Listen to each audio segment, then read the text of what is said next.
Hello students, this is the 6th lecture of electrostatics, and in this lecture we will first start with torque acting on electric dipole, right? तो थोड़ा बहुत theory लिखा है मैंने यहाँ पे, ये थियरी हम थोड़ी देर बाद करते हैं। पहले हम लोग स्टार्ट करते हैं एक मैथमेटिकल इक्वेशन से, मैथमेटिकल एक्सप्रेशन वो है torque acting on electric dipole. Okay, तो स्टार्ट करते हैं क्वेश्चन से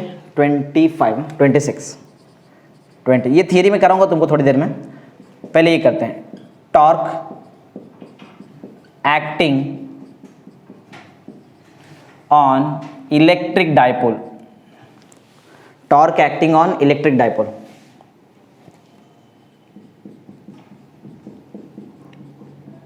इलेक्ट्रिक डाइपोल, राइट, ये हमारा क्वेश्चन है। टॉर्क वर्ड कभी सुना है, नाम सुना है ऐसा? बोलो, पढ़ा है कभी टॉर्क वगैरह सुना है ऐसा क्या नाम? नहीं ना, ठीक है मैं बताता हूँ टॉर्क के बारे में क्या रहता है टॉर्क। ओके, तो रोटेशनल मोशन देखा है, रोटेशनल मोशन कुछ एग्जांपल मालूम है तुमको? अरे रोटेशनल बहुत सारा एग्जांपल है रोटेशन का, कोई भी चीज़ गोल घूमता है, मालूम ना ऐसा? देखा रहेगा ना बहुत सारा ऐसा डेली लाइफ में। फैन देखा है, और आई थिंक तुमको 10th में था भी ना वो सेंट्रीपिटल सेंट्रीफ्यूगल फोर्स। हाँ, तो ये भी देखा रहेगा, क्या बोलते हैं उसको, स्टीयरिंग व्हील स्टीयरिंग व्हील देखा रहेगा, और क्या, बाइसाइकिल का हैंडल, राइट ना, बाइसाइकिल का हैंडल। तो ये जो भी मैंने एग्जांपल बताया तुमको, steering wheel, right, steering wheel एक हाथ से चलाते हैं क्या? नहीं ना, दो हाथ से चलाते हैं, राइट, दो हाथ यूज़ करना पड़ता है। बाइसाइकिल दो हाथ यूज़ करना पड़ता है ना उसका हैंडल के लिए ऐसा। तो वो दो हाथ से हम लोग करते क्या है, दो फोर्स लगा रहे हैं ना, दो फोर्स से रोटेशन क्रिएट करता है। ये रोटेशन हुआ ना, क्या हुआ है रोटेशन। तो जब भी दो फोर्स इन्वॉल्व रहेगा रोटेशन क्रिएट करने के लिए, उसको बोलते हैं हम कपल। क्या बोलते हैं? कपल। हाँ, ये सब वर्ड याद रखो। तो कपल करता क्या है, कपल में दो फोर्स से हम रोटेशन क्रिएट करते हैं, क्रिएट वो कपल है। हमारा टॉपिक क्या है? टॉर्क। टॉर्क भी सुन लो क्या, देखो, जब एक फोर्स से रोटेशन क्रिएट होगा ना तो उसको बोलते हैं टॉर्क। समझा? बोले सर एक फोर्स से रोटेशन कैसे क्रिएट होता है? सबसे बेस्ट एग्जाम्पल है गोला वाला। देखा है गोला वाले को? वो एक दो हाथ यूज़ करता है क्या? नहीं, एक ही यूज़ करता है, और एक हाथ से रोटेशन क्रिएट करता है ना, देखा है ना? हाँ, तो वो एग्जांपल है टॉर्क। वो टॉर्क अप्लाई करता है, वो टॉर्क के वजह से रोटेशन क्रिएट करता है। समझा? जब एक फोर्स से रोटेशन क्रिएट होगा तो हम लोग उसको क्या बोलेंगे? टॉर्क। और जब दो फोर्स से रोटेशन क्रिएट होगा तो कपल, राइट। दोनों का फॉर्मूला ऑलमोस्ट सेम ही है, लेकिन मतलब दोनों का अलग अलग है। समझा? ओके, तो समझ में आ गया रहेगा टॉर्क क्या, राइट। टॉर्क के वजह से, टॉर्क में हम एक फोर्स से क्या क्रिएट करते हैं? रोटेशन। सिंपल, बहुत सारा एग्जांपल है उसका। एक और एग्जांपल लेते समझो। एक हमारे पास समझो एक स्टिक है, वुडन स्टिक है ऐसा, राइट, एक वुडन स्टिक है, और इसको एक पॉइंट पे ना यहाँ पे हम लोग ने इसको पाइवोट करके रखा है, मीन्स इसके अबाउट वो गोल घूम सकता है ऐसा, राइट, इसके अबाउट गोल घूम सकता है ऐसा। तो सोचो अगर मैं यहाँ से एक फोर्स अप्लाई करता, यहाँ से एक ही फोर्स अप्लाई किया, एक फोर्स अप्लाई किया, तो क्या होएगा? ये क्या स्टिक आगे जाएगा ऐसा? नहीं ना, ये देखो इसके अबाउट फिक्स्ड है ना वो, तो वो यहाँ से गोल घूमेगा ना ऐसा, मीन्स ये ऐसा मूव होने स्टार्ट हो जाएगा तो ये ऐसा मूव होगा। हुआ ना रोटेशन? कितने फोर्स से रोटेशन क्रिएट हो रहा है? एक। तो ये क्या है? टॉर्क। समझा? टॉर्क समझ में आ गया? चलो बस हो गया टॉर्क। तो समझ में आ गया कि टॉर्क क्या है, राइट। ओके, सबसे बेस्ट एग्जांपल और देखा जाए तो हमारे घर का जो डोर होता है ना, डोर माना डोर, दरवाजा, वो भी क्या है? वो भी एक एग्जाम्पल है टॉर्क का। एग्जाम्पल देखो, ये डोर दो हाथ से खोलते क्या इसको? यहाँ पे जो मेरे बाजू में एक डोर है, यहाँ पे अगर मुझे इसको ओपन करना है तो मैं क्या करेगा? एक फोर्स से ओपन हो गया ना ऐसे, एक ही फोर्स लगाया ना मैंने यहाँ पे, एक फोर्स से क्या हो रहा है? एक फोर्स से मैं रोटेशन क्रिएट कर रहा है ऐसा। एक फोर्स से जब हम लोग रोटेशन क्रिएट करेंगे तो वो क्या रहता है? टॉर्क ना। एक फोर्स से रोटेशन क्रिएट किया ना मैंने। समझा कैसा है? और वो जो डोर है वो किसके अबाउट गोल घूमता है हमेशा? चलो इधर बना के भी दिखा देता हूँ मैं। समझो हमारे पास एक डोर है ऐसा, समझो ये रोटेट किया, ये अबाउट, एक्चुअल में इसका पोजीशन यहाँ पे था, तो मैंने इसका जो हैंडल है इसको पकड़ा और मानो ना कौन सा डायरेक्शन में खींचा, समझो ये डायरेक्शन में ऐसा खींचा बाहर, राइट।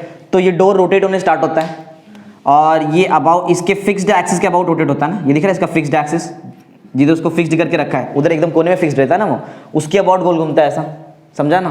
अब मैं तुमको ये टॉपिक में यही बताएगा कि ये दिख रहा है, ये जो डोर का हैंडल है वो हमेशा डोर के एंड वाले पार्ट पे क्यों होता है? कभी सोचा है कि डोर का हैंडल एकदम एंड पे क्यों होता है? उसका डोर का हैंडल यहाँ पे क्यों नहीं होता? ये दिख रहा है यहाँ पे क्यों नहीं होता? उसका रीजन है, उसका रीजन है टॉर्क, राइट। बहुत सारे एग्जाम, बहुत एकदम डिटेल में टॉर्क देखा जाए तो एकदम बहुत डिटेल में कंसेप्ट है। वैसे तो यहाँ पे हमको थोड़ा बस मैथमेटिक्स करना है। मैं तुमको चलो पहले बताता हूँ कि ये टॉर्क का हैंडल एकदम एंड में, मतलब ये जो भी डोर है, डोर का हैंडल प्रॉपर एंड में क्यों रहता है, उसका रीजन सुनो। रीजन है टॉर्क का फॉर्मूला। टॉर्क जो है ना, टॉर्क को पहली बात तो हम लोग डिनोट करते हैं टाउ से। किससे? ये दिख रहा है, ये अल्फाबेट को बोलते हैं टाउ। क्या बोलते हैं? टाउ। ये जो मेरे टी नहीं है वो टाउ है, समझा? हाँ, टॉर्क का जो फॉर्मूला है that is force into perpendicular distance. Formula क्या रहेगा? टॉर्क का फॉर्मूला क्या है? फोर्स इनटू, ये समझो, ये सब चीज इसमें लगने वाला है हमको, इसके लिए पहले से बता दे रहा है। तो टॉर्क का फॉर्मूला क्या है? Force into perpendicular distance. चलो थोड़ा सा बड़ा डोर बनाते हैं और तुमको समझाता हूं मैं टॉर्क का एक्चुअल लॉजिक क्या है। देखो, तो 2-3 एग्जांपल लेके तुमको सिखाता हूं मैं। सबसे पहले तो हम लोग डोर का ही एग्जांपल लेते हैं। समझो ये डोर का अबाउट ये एक्सिस मैंने फिक्स्ड करके रखा है और इसके अबाउट तुम्हारा डोर रोटेट होने वाला है। तो समझो ये है, ये था हमारा डोर जो रोटेट हो गया थोड़ा सा, राइट? ये आपका जो डोर है वो थोड़ा सा रोटेट हो गया समझो। हाँ, इसका हैंडल यहाँ पे लगाया है, यहाँ पे होता है ना हैंडल मोस्टली। इसका क्यों होता है, इसका रीजन बताता हूँ। देखो, तो अगर सोचो चलो हम लोग टॉर्क निकालते हैं। एक बात बताओ, जब डोर ओपन होता है तो टॉर्क लगता है कि कपल लगता है? टॉर्क। 2 फोर्स नहीं लगाया था मैं इसको यहाँ से ऐसा थोड़ी खोला था, उसको एक ही फोर्स से मैंने खोला, राइट? तो चलो देखते हैं, अगर मैं डोर के लिए टॉर्क लगा रहा है तो फॉर्मूला, कुछ तो फोर्स लगाया था मैंने, फोर्स लगाया था ना। बाजू में देखो इनटू क्या है? Into perpendicular distance. देखो परपेंडिकुलर डिस्टेंस मतलब क्या? जिधर फोर्स लगाया वहां से लेके जिसके अबाउट तुम्हारा बॉडी रोटेट हो रहा है वहां तक का डिस्टेंस, राइट? मैंने फोर्स हैंडल पे लगाया था, मींस ऑलमोस्ट यहां तक, यहां पे लगाया था ना। ये देखो, ये पार्ट है ना, इधर लगाया ना फोर्स, बराबर? यहां से लेके तुमको निकालना पड़ेगा परपेंडिकुलर डिस्टेंस जहां से तुम्हारा बॉडी रोटेट हो रहा है। ये यहां से रोटेट हो रहा है ना आपका बॉडी, देखो ना, यहाँ इसके अबाउट रोटेट होता है ना ऐसा। हाँ, तो ये जो डिस्टेंस है इसको हम लोग क्या बोलेंगे? ये है ना तुम्हारा परपेंडिकुलर डिस्टेंस। परपेंड मालूम ना, 90 डिग्री वाला डिस्टेंस, 90 डिग्री। 2 पॉइंट के बीच में जो शॉर्टेस्ट डिस्टेंस रहता है वो परपेंडिकुलर डिस्टेंस रहता है, तुमको मालूम है ना? ओके, तो ये हुआ परपेंडिकुलर डिस्टेंस। समझो मैं इसको डी नाम देता हूँ, ये डी परपेंडिकुलर डिस्टेंस, वही जो भी है, समझा? अब तुम लोग ही मेरे को आंसर देंगे। देखो, फोर्स इनटू परपेंडिकुलर डिस्टेंस। एक बात बताओ, टॉर्क ना, टॉर्क पढ़ रहे हैं हम लोग, टॉर्क जितना ज्यादा रहेगा उतना अच्छे से डोर ओपन होएगा ना? ये तो समझ में आता रहेगा। टॉर्क जितना ज्यादा रहेगा उतना इजीली तुम्हारा डोर ओपन होने वाला है, राइट? अच्छा, टॉर्क ज्यादा करने के लिए 2 ही ऑप्शन है हमारे पास। क्या है? या तो फोर्स ज्यादा कर दो, और टॉर्क का फॉर्मूला देखो ना, उसमें क्या क्या आता है। टॉर्क ज्यादा करने के लिए 2 ऑप्शन है। क्या ज्यादा कर सकते हैं? फोर्स। ज्यादा फोर्स से खींच सकते हैं, ये एक ऑप्शन है।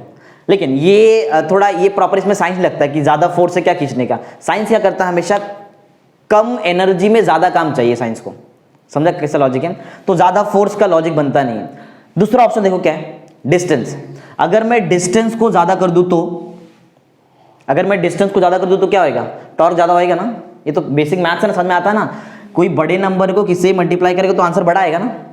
ये सिंपल सा मैथ्स है। तो टॉर्क ज्यादा तब हो सकता है, 2 ऑप्शन है, या तो ज्यादा फोर्स लगाओ, या तो दूसरा ऑप्शन क्या है? ज्यादा डिस्टेंस। डिस्टेंस कौन सा डिस्टेंस? परपेंडिकुलर। जितना ज्यादा परपेंडिकुलर डिस्टेंस रहेगा उतना ज्यादा टॉर्क लगता है। अभी समझा लॉजिक क्या है? ये हैंडल को एंड पे क्यों लगाते हैं? क्योंकि हमको परपेंडिकुलर डिस्टेंस कितना चाहिए? ज्यादा चाहिए। जितना ज्यादा, देखो ना, अगर सोचो मैं यहाँ पे हैंडल लगाता बराबर बीच में, तो क्या परपेंडिकुलर डिस्टेंस ज्यादा है? नहीं ना। तो तुम्हारा टॉर्क ज्यादा लगेगा? नहीं। तो दरवाजा इजीली ओपन होएगा क्या? नहीं। सोचो ना, यही वाला जो हैंडल यहाँ पे है, ये डोर का, ये अगर बीच में होता तो क्या उतना ही फोर्स से तुम्हारा ये डोर ओपन होने वाला है? नहीं। सोचो, थोड़ा दिमाग लगाओ। अगर वही हैंडल एकदम बराबर कोने में, समझो यहाँ पे, तो कितना ज्यादा फोर्स तुमको लगाना पड़ेगा? सोचो ना, समझो दरवाजा तुमको ओपन करना है, तुम लोग, ये डोर के पीछे साइड है, राइट? डोर के पीछे साइड है, 3 लोग है समझो। एक फर्स्ट पर्सन यहां से फोर्स लगा के उसको ओपन करता है, सेकेंड पर्सन बीच में से फोर्स लगा के उसको ओपन करता है, थर्ड पर्सन एकदम ऑलमोस्ट एकदम एंड में फोर्स लगा रहा है और उधर से ओपन कर रहा है। बताओ तीनों में से सबसे ज्यादा फोर्स किधर लगाना पड़ेगा? एंड वाला। ये तो सिंपल सा लॉजिक है ना। रीजन है, देखो, जितना तुम लोग कम परपेंडिकुलर डिस्टेंस करेंगे, तुमको दरवाजा तो ओपन करना ही है ना, मीन्स टॉर्क तो लगना ही है। टॉर्क तुमको ज्यादा चाहिए। टॉर्क ज्यादा करने के लिए 2 ही ऑप्शन है, या तो डिस्टेंस ज्यादा करो या तो फोर्स ज्यादा करो, राइट? दोनों देखो कैसे। अगर मैं डिस्टेंस ज्यादा करता है तो ज्यादा फोर्स लगाने की जरूरत है क्या? नहीं। अगर डिस्टेंस कम कर दिया तो ज्यादा फोर्स लगाना पड़ेगा, समझा? मतलब दोनों में से तुमको एक तो ज्यादा करना ही पड़ेगा, समझा लॉजिक? समझ में आ गया टॉर्क क्या, राइट? ठीक है, चलो। तो ये एक एग्जांपल है। और कभी सोचा है कि वो जो ट्रैक्टर होता है जो गांव में यूज करते हैं, ट्रैक्टर मालूम है ना सबको, मालूम है ना? हाँ, वो ट्रैक्टर का टायर बड़ा क्यों रहता है? और हम लोग जो गाड़ी वगैरह जो मतलब जो भी टू व्हीलर यूज करते, कार यूज करते, उसका टायर छोटा क्यों रहता है? मालूम है तुमको? कभी देखा है ट्रैक्टर, छोटा टायर का ट्रैक्टर? कार का जितना साइज का टायर होता है उतने साइज का ट्रैक्टर का टायर कभी देखा है? नहीं होता ऐसा। उसका रीजन है, रीजन क्या मालूम है? टॉर्क ज्यादा चाहिए वहां पे। ट्रैक्टर का काम क्या है? वो जमीन का जो भी मट्टी रहता है उसको उल्टा कर देता है ना डायरेक्ट, यही होता है ना, ये काम में, ये उधर वो उसका काम है कि जब भी समझो जो भी मतलब जब भी अनाज वगैरह जो भी उगाने का रहेगा तो वो टाइम पे पहले वो जो मट्टी है उसको उल्टा, वो नीचे का मट्टी ऊपर लेके आता है, ऐसा उल्टा कर देता है। तो वो टाइम पे मट्टी को समझो ऊपर करना है ऐसा, तो ज्यादा फोर्स लगना चाहिए, कम फोर्स लगना चाहिए? ज्यादा। हमारा कार कर सकता है क्या वैसा? वो नहीं कर सकता है तुम लोग, तो उसके लिए तुमको ट्रैक्टर चाहिए रहेगा। ट्रैक्टर में बहुत ज्यादा फोर्स लगाना पड़ेगा, राइट? तो उसका टायर बड़ा क्यों रहता है? उसका रीजन है टायर को ग्रिप चाहिए ना, प्रॉपर ग्रिप समझ में आता है ना? जितना ज्यादा ग्रिप, मींस सिंपल सा लॉजिक है, वो टाइम पे तुमको टॉर्क बहुत ज्यादा चाहिए रहता है। वो जो नीचे का मट्टी को उल्टा करना है तो वहां पे ज्यादा क्या चाहिए हमको? टॉर्क ज्यादा चाहिए, राइट? टॉर्क ज्यादा चाहिए। ज्यादा टॉर्क के लिए तुम्हारा परपेंडिकुलर डिस्टेंस कैसा होना चाहिए? ज्यादा। टायर के लिए परपेंडिकुलर डिस्टेंस बताओ क्या रहेगा? टायर के लिए परपेंडिकुलर डिस्टेंस क्या होता है? उसका एक्सिस ऑफ रोटेशन, इसके अबाउट टायर रोटेट होता है ना, एक्सिस ऑफ रोटेशन से लेके एंड तक का डिस्टेंस, ये ज्यादा रहना चाहिए कि कम रहना चाहिए? समझा लॉजिक क्या है? ट्रैक्टर का टायर बड़ा क्यों रहता है? दूसरा एक और, जो हम लोग कार वगैरह यूज करते हैं उसका कार का जो टायर होता है वो छोटा क्यों होता है? क्योंकि वहां पे हमको टॉर्क का जरूरत नहीं है, वहां पे किसका जरूरत है? वहां पे हमको स्पीड चाहिए, समझा? और स्पीड के लिए तुमको ये परपेंडिकुलर डिस्टेंस बड़ा करने का जरूरत नहीं है, छोटा करने का जरूरत है। समझा लॉजिक कैसा है? सिंपल समझा कंसेप्ट, लॉजिक ऐसा। तो टॉर्क के लिए तुमको क्या करना पड़ेगा? परपेंडिकुलर डिस्टेंस ज्यादा चाहिए, इसलिए तुम्हारा ट्रैक्टर का टायर बड़ा रहता है। कार में हमको ज्यादा टॉर्क का जरूरत नहीं पड़ता है, राइट? वहां पे हमको ज्यादा स्पीड चाहिए रहता है, इसलिए वहां का कार का टायर कैसा रहता है? छोटा रहता है। ये सिंपल सा लॉजिक है। ऐसा बहुत सारा लॉजिक है टॉर्क समझने के लिए, लेकिन ठीक है चलो अभी उसमें रहेंगे तो फिर आगे कर ही नहीं पाएंगे हम लोग। समझो टॉर्क क्या है, बस हो गया इतना। टॉर्क का फॉर्मूला समझ में आ गया? बोलो क्या टॉर्क का फॉर्मूला क्या है? Force into perpendicular distance. कल इलेक्ट्रिक इंटेंसिटी मैंने पढ़ाया था इसके पहले लेक्चर में, तो इलेक्ट्रिक इंटेंसिटी का भी मैंने तुमको फॉर्मूला याद करने बोला था। सब लोगों ने इलेक्ट्रिक इंटेंसिटी का फॉर्मूला याद किया था, E = 1/4 एप्सिलॉन नॉट Q/r²। उसके ऊपर भी एक फॉर्मूला था, याद है? वही फॉर्मूला बना किससे था? E = F/Q। किसको याद रहेगा? तो electric intensity is defined as experience by unit positive charge, याद है ना? E = F/Q भी एक फॉर्मूला होता है इलेक्ट्रिक इंटेंसिटी का। इलेक्ट्रिक इंटेंसिटी का बहुत सारा फॉर्मूला, चलो एक बार बता दो। देखो लिखने का नहीं, जस्ट बोल सुनो। देखो फर्स्ट फॉर्मूला जो तुमको याद है वो है E = 1/4 एप्सिलॉन नॉट Q/r²। ये फर्स्ट फॉर्मूला है। सेकंड फॉर्मूला इलेक्ट्रिक इंटेंसिटी का है force experience by unit positive charge, F/Q ना, या फिर F/Q0 जो भी बोलो। थर्ड फॉर्मूला है इलेक्ट्रिक इंटेंसिटी का फ्लक्स वाला formula, E = phi/A। Electric intensity is electric flux per unit area. तो 3-4 फॉर्मूला है। मैं सेकंड वाला फॉर्मूला यहां पे यूज करने वाला हूं, पहले सुन लो मैं क्या फॉर्मूला यूज करूंगा। E = F/Q, इसका यूज होने वाला है डायग्राम में। चलो स्टार्ट करते हैं। देखो सबसे पहले हम लोग डायग्राम से स्टार्ट करते हैं, राइट? डायग्राम। हाँ, टॉर्क किस पे एक्ट हो रहा है जरा चेक करो। किस पे? इलेक्ट्रिक डायपोल पे टॉर्क एक्ट हो रहा है। तो डायपोल मालूम है? Electric dipole, two poles, same nature के अपोजिट नेचर, मैग्नीट्यूड कैसा? Same, separated by small distance, पढ़ा था ना हम लोगों ने? हाँ चलो, तो मैं एक इलेक्ट्रिक डायपोल यहाँ पे कंसिडर करने वाला हूँ। तो देखो इलेक्ट्रिक डायपोल क्या है वो, एक +Q -Q इधर लेते हैं। चलो हाँ, एज्यूम करते हैं, समझो यहाँ पे मेरे पास एक चार्ज है +Q, और एक और चार्ज मेरे पास यहाँ पे है कुछ इधर -Q, राइट? ऐसा दो चार्ज है हमारे पास, एक +Q और दूसरा क्या है? -Q। दो चार्ज हमारे पास, राइट? +Q -Q। ये जो दो चार्ज है +Q और -Q, देखो इसका अरेंजमेंट दिख रहा है कैसा रखा है मैंने इसको? एकदम हॉरिजॉन्टल नहीं है, ये थोड़ा स्लैंट है ना ऐसा। हाँ, तो ये हमारे लिए एक इलेक्ट्रिक डायपोल है। याद करो डायपोल का डायपोल लेंथ कितना रहता है? डायपोल लेंथ कितना रहता है? 12, राइट? डायपोल लेंथ कितना होता है? 12। तो यहाँ पे आएगा 2 × L, राइट ना? 12 रहता है ना डायपोल लेंथ। अरे तुम लोग ही तो बता रहे हो डायपोल लेंथ कितना रहता है? 12। तो इनके बीच का जो डिस्टेंस रहेगा वो कितना रहने वाला है? 2 × L, राइट है? ओके, ये हमको मालूम है। हाँ एक बात और, ये इलेक्ट्रिक डायपोल पे टॉर्क एक्ट होएगा ना, क्यों एक्ट होगा उसका रीजन देखो, ऐसे थोड़ी इलेक्ट्रिक डायपोल पे टॉर्क एक्ट होता है, रीजन है देखो क्यों एक्ट होता है। सुनो, जैसे ही मैंने ये इलेक्ट्रिक डायपोल को उठा के इलेक्ट्रिक फील्ड में रख दिया, कहां पे रख दिया हम लोगों ने इसको, इलेक्ट्रिक फील्ड मालूम है, मालूम ना इलेक्ट्रिक फील्ड ई बार से डिनोट करते हैं ना, राइट है ना। इलेक्ट्रिक इंटेंसिटी को भी ई बार से डिनोट करते हैं, तुमको मालूम है, मैं बताया था इलेक्ट्रिक फील्ड ही तुम्हारे एक बार सिलेबस में उसको इलेक्ट्रिक इंटेंसिटी ई बार से ऐसा डिनोट किया है। तो ये जो ब्लू कलर का लाइन है ये क्या रिप्रेजेंट कर रहा है, इलेक्ट्रिक फील्ड, ये इलेक्ट्रिक फील्ड को रिप्रेजेंट करता है, राइट, ये इलेक्ट्रिक फील्ड है हमारा। तो आपका ये पूरा का पूरा इलेक्ट्रिक डायपोल कहाँ है, किसके अंदर है, इलेक्ट्रिक फील्ड के अंदर है, ये पूरा का पूरा इलेक्ट्रिक डायपोल इलेक्ट्रिक फील्ड के अंदर है, राइट। हाँ, इलेक्ट्रिक फील्ड का अगर मुझे स्ट्रेंथ निकालना है in the form of vector quantity तो क्या यूज करने का बताओ, ई बार, राइट। अगर मुझे इलेक्ट्रिक फील्ड का स्ट्रेंथ निकालना है in the form of scalar quantity तो क्या यूज करेंगे, वी। ये वेक्टर क्वांटिटी या पढ़ाया था ना, इलेक्ट्रिक पोटेंशियल भूल गए क्या, इलेक्ट्रिक पोटेंशियल का स्टेटमेंट ही था, the strength of electric field at any point inside the electric field is determined by scalar quantity called as electric. वो स्केलर रहेगा तो इलेक्ट्रिक पोटेंशियल यूज करने का, डायरेक्शन मैटर कर रहा है ना यहाँ पे, तो इलेक्ट्रिक वेक्टर रहेगा तो ई बार यूज करेंगे, राइट। ओके, तो ठीक है ना, बराबर समझा इतना। अभी क्या होता है देखो, इलेक्ट्रिक फील्ड ये दिख रहा है ब्लू कलर का इलेक्ट्रिक फील्ड, क्या ये इलेक्ट्रिक फील्ड ये इलेक्ट्रिक डायपोल का है, नहीं, ये इलेक्ट्रिक फील्ड कोई दूसरे चार्ज का रहेगा जिसने इलेक्ट्रिक फील्ड दिया।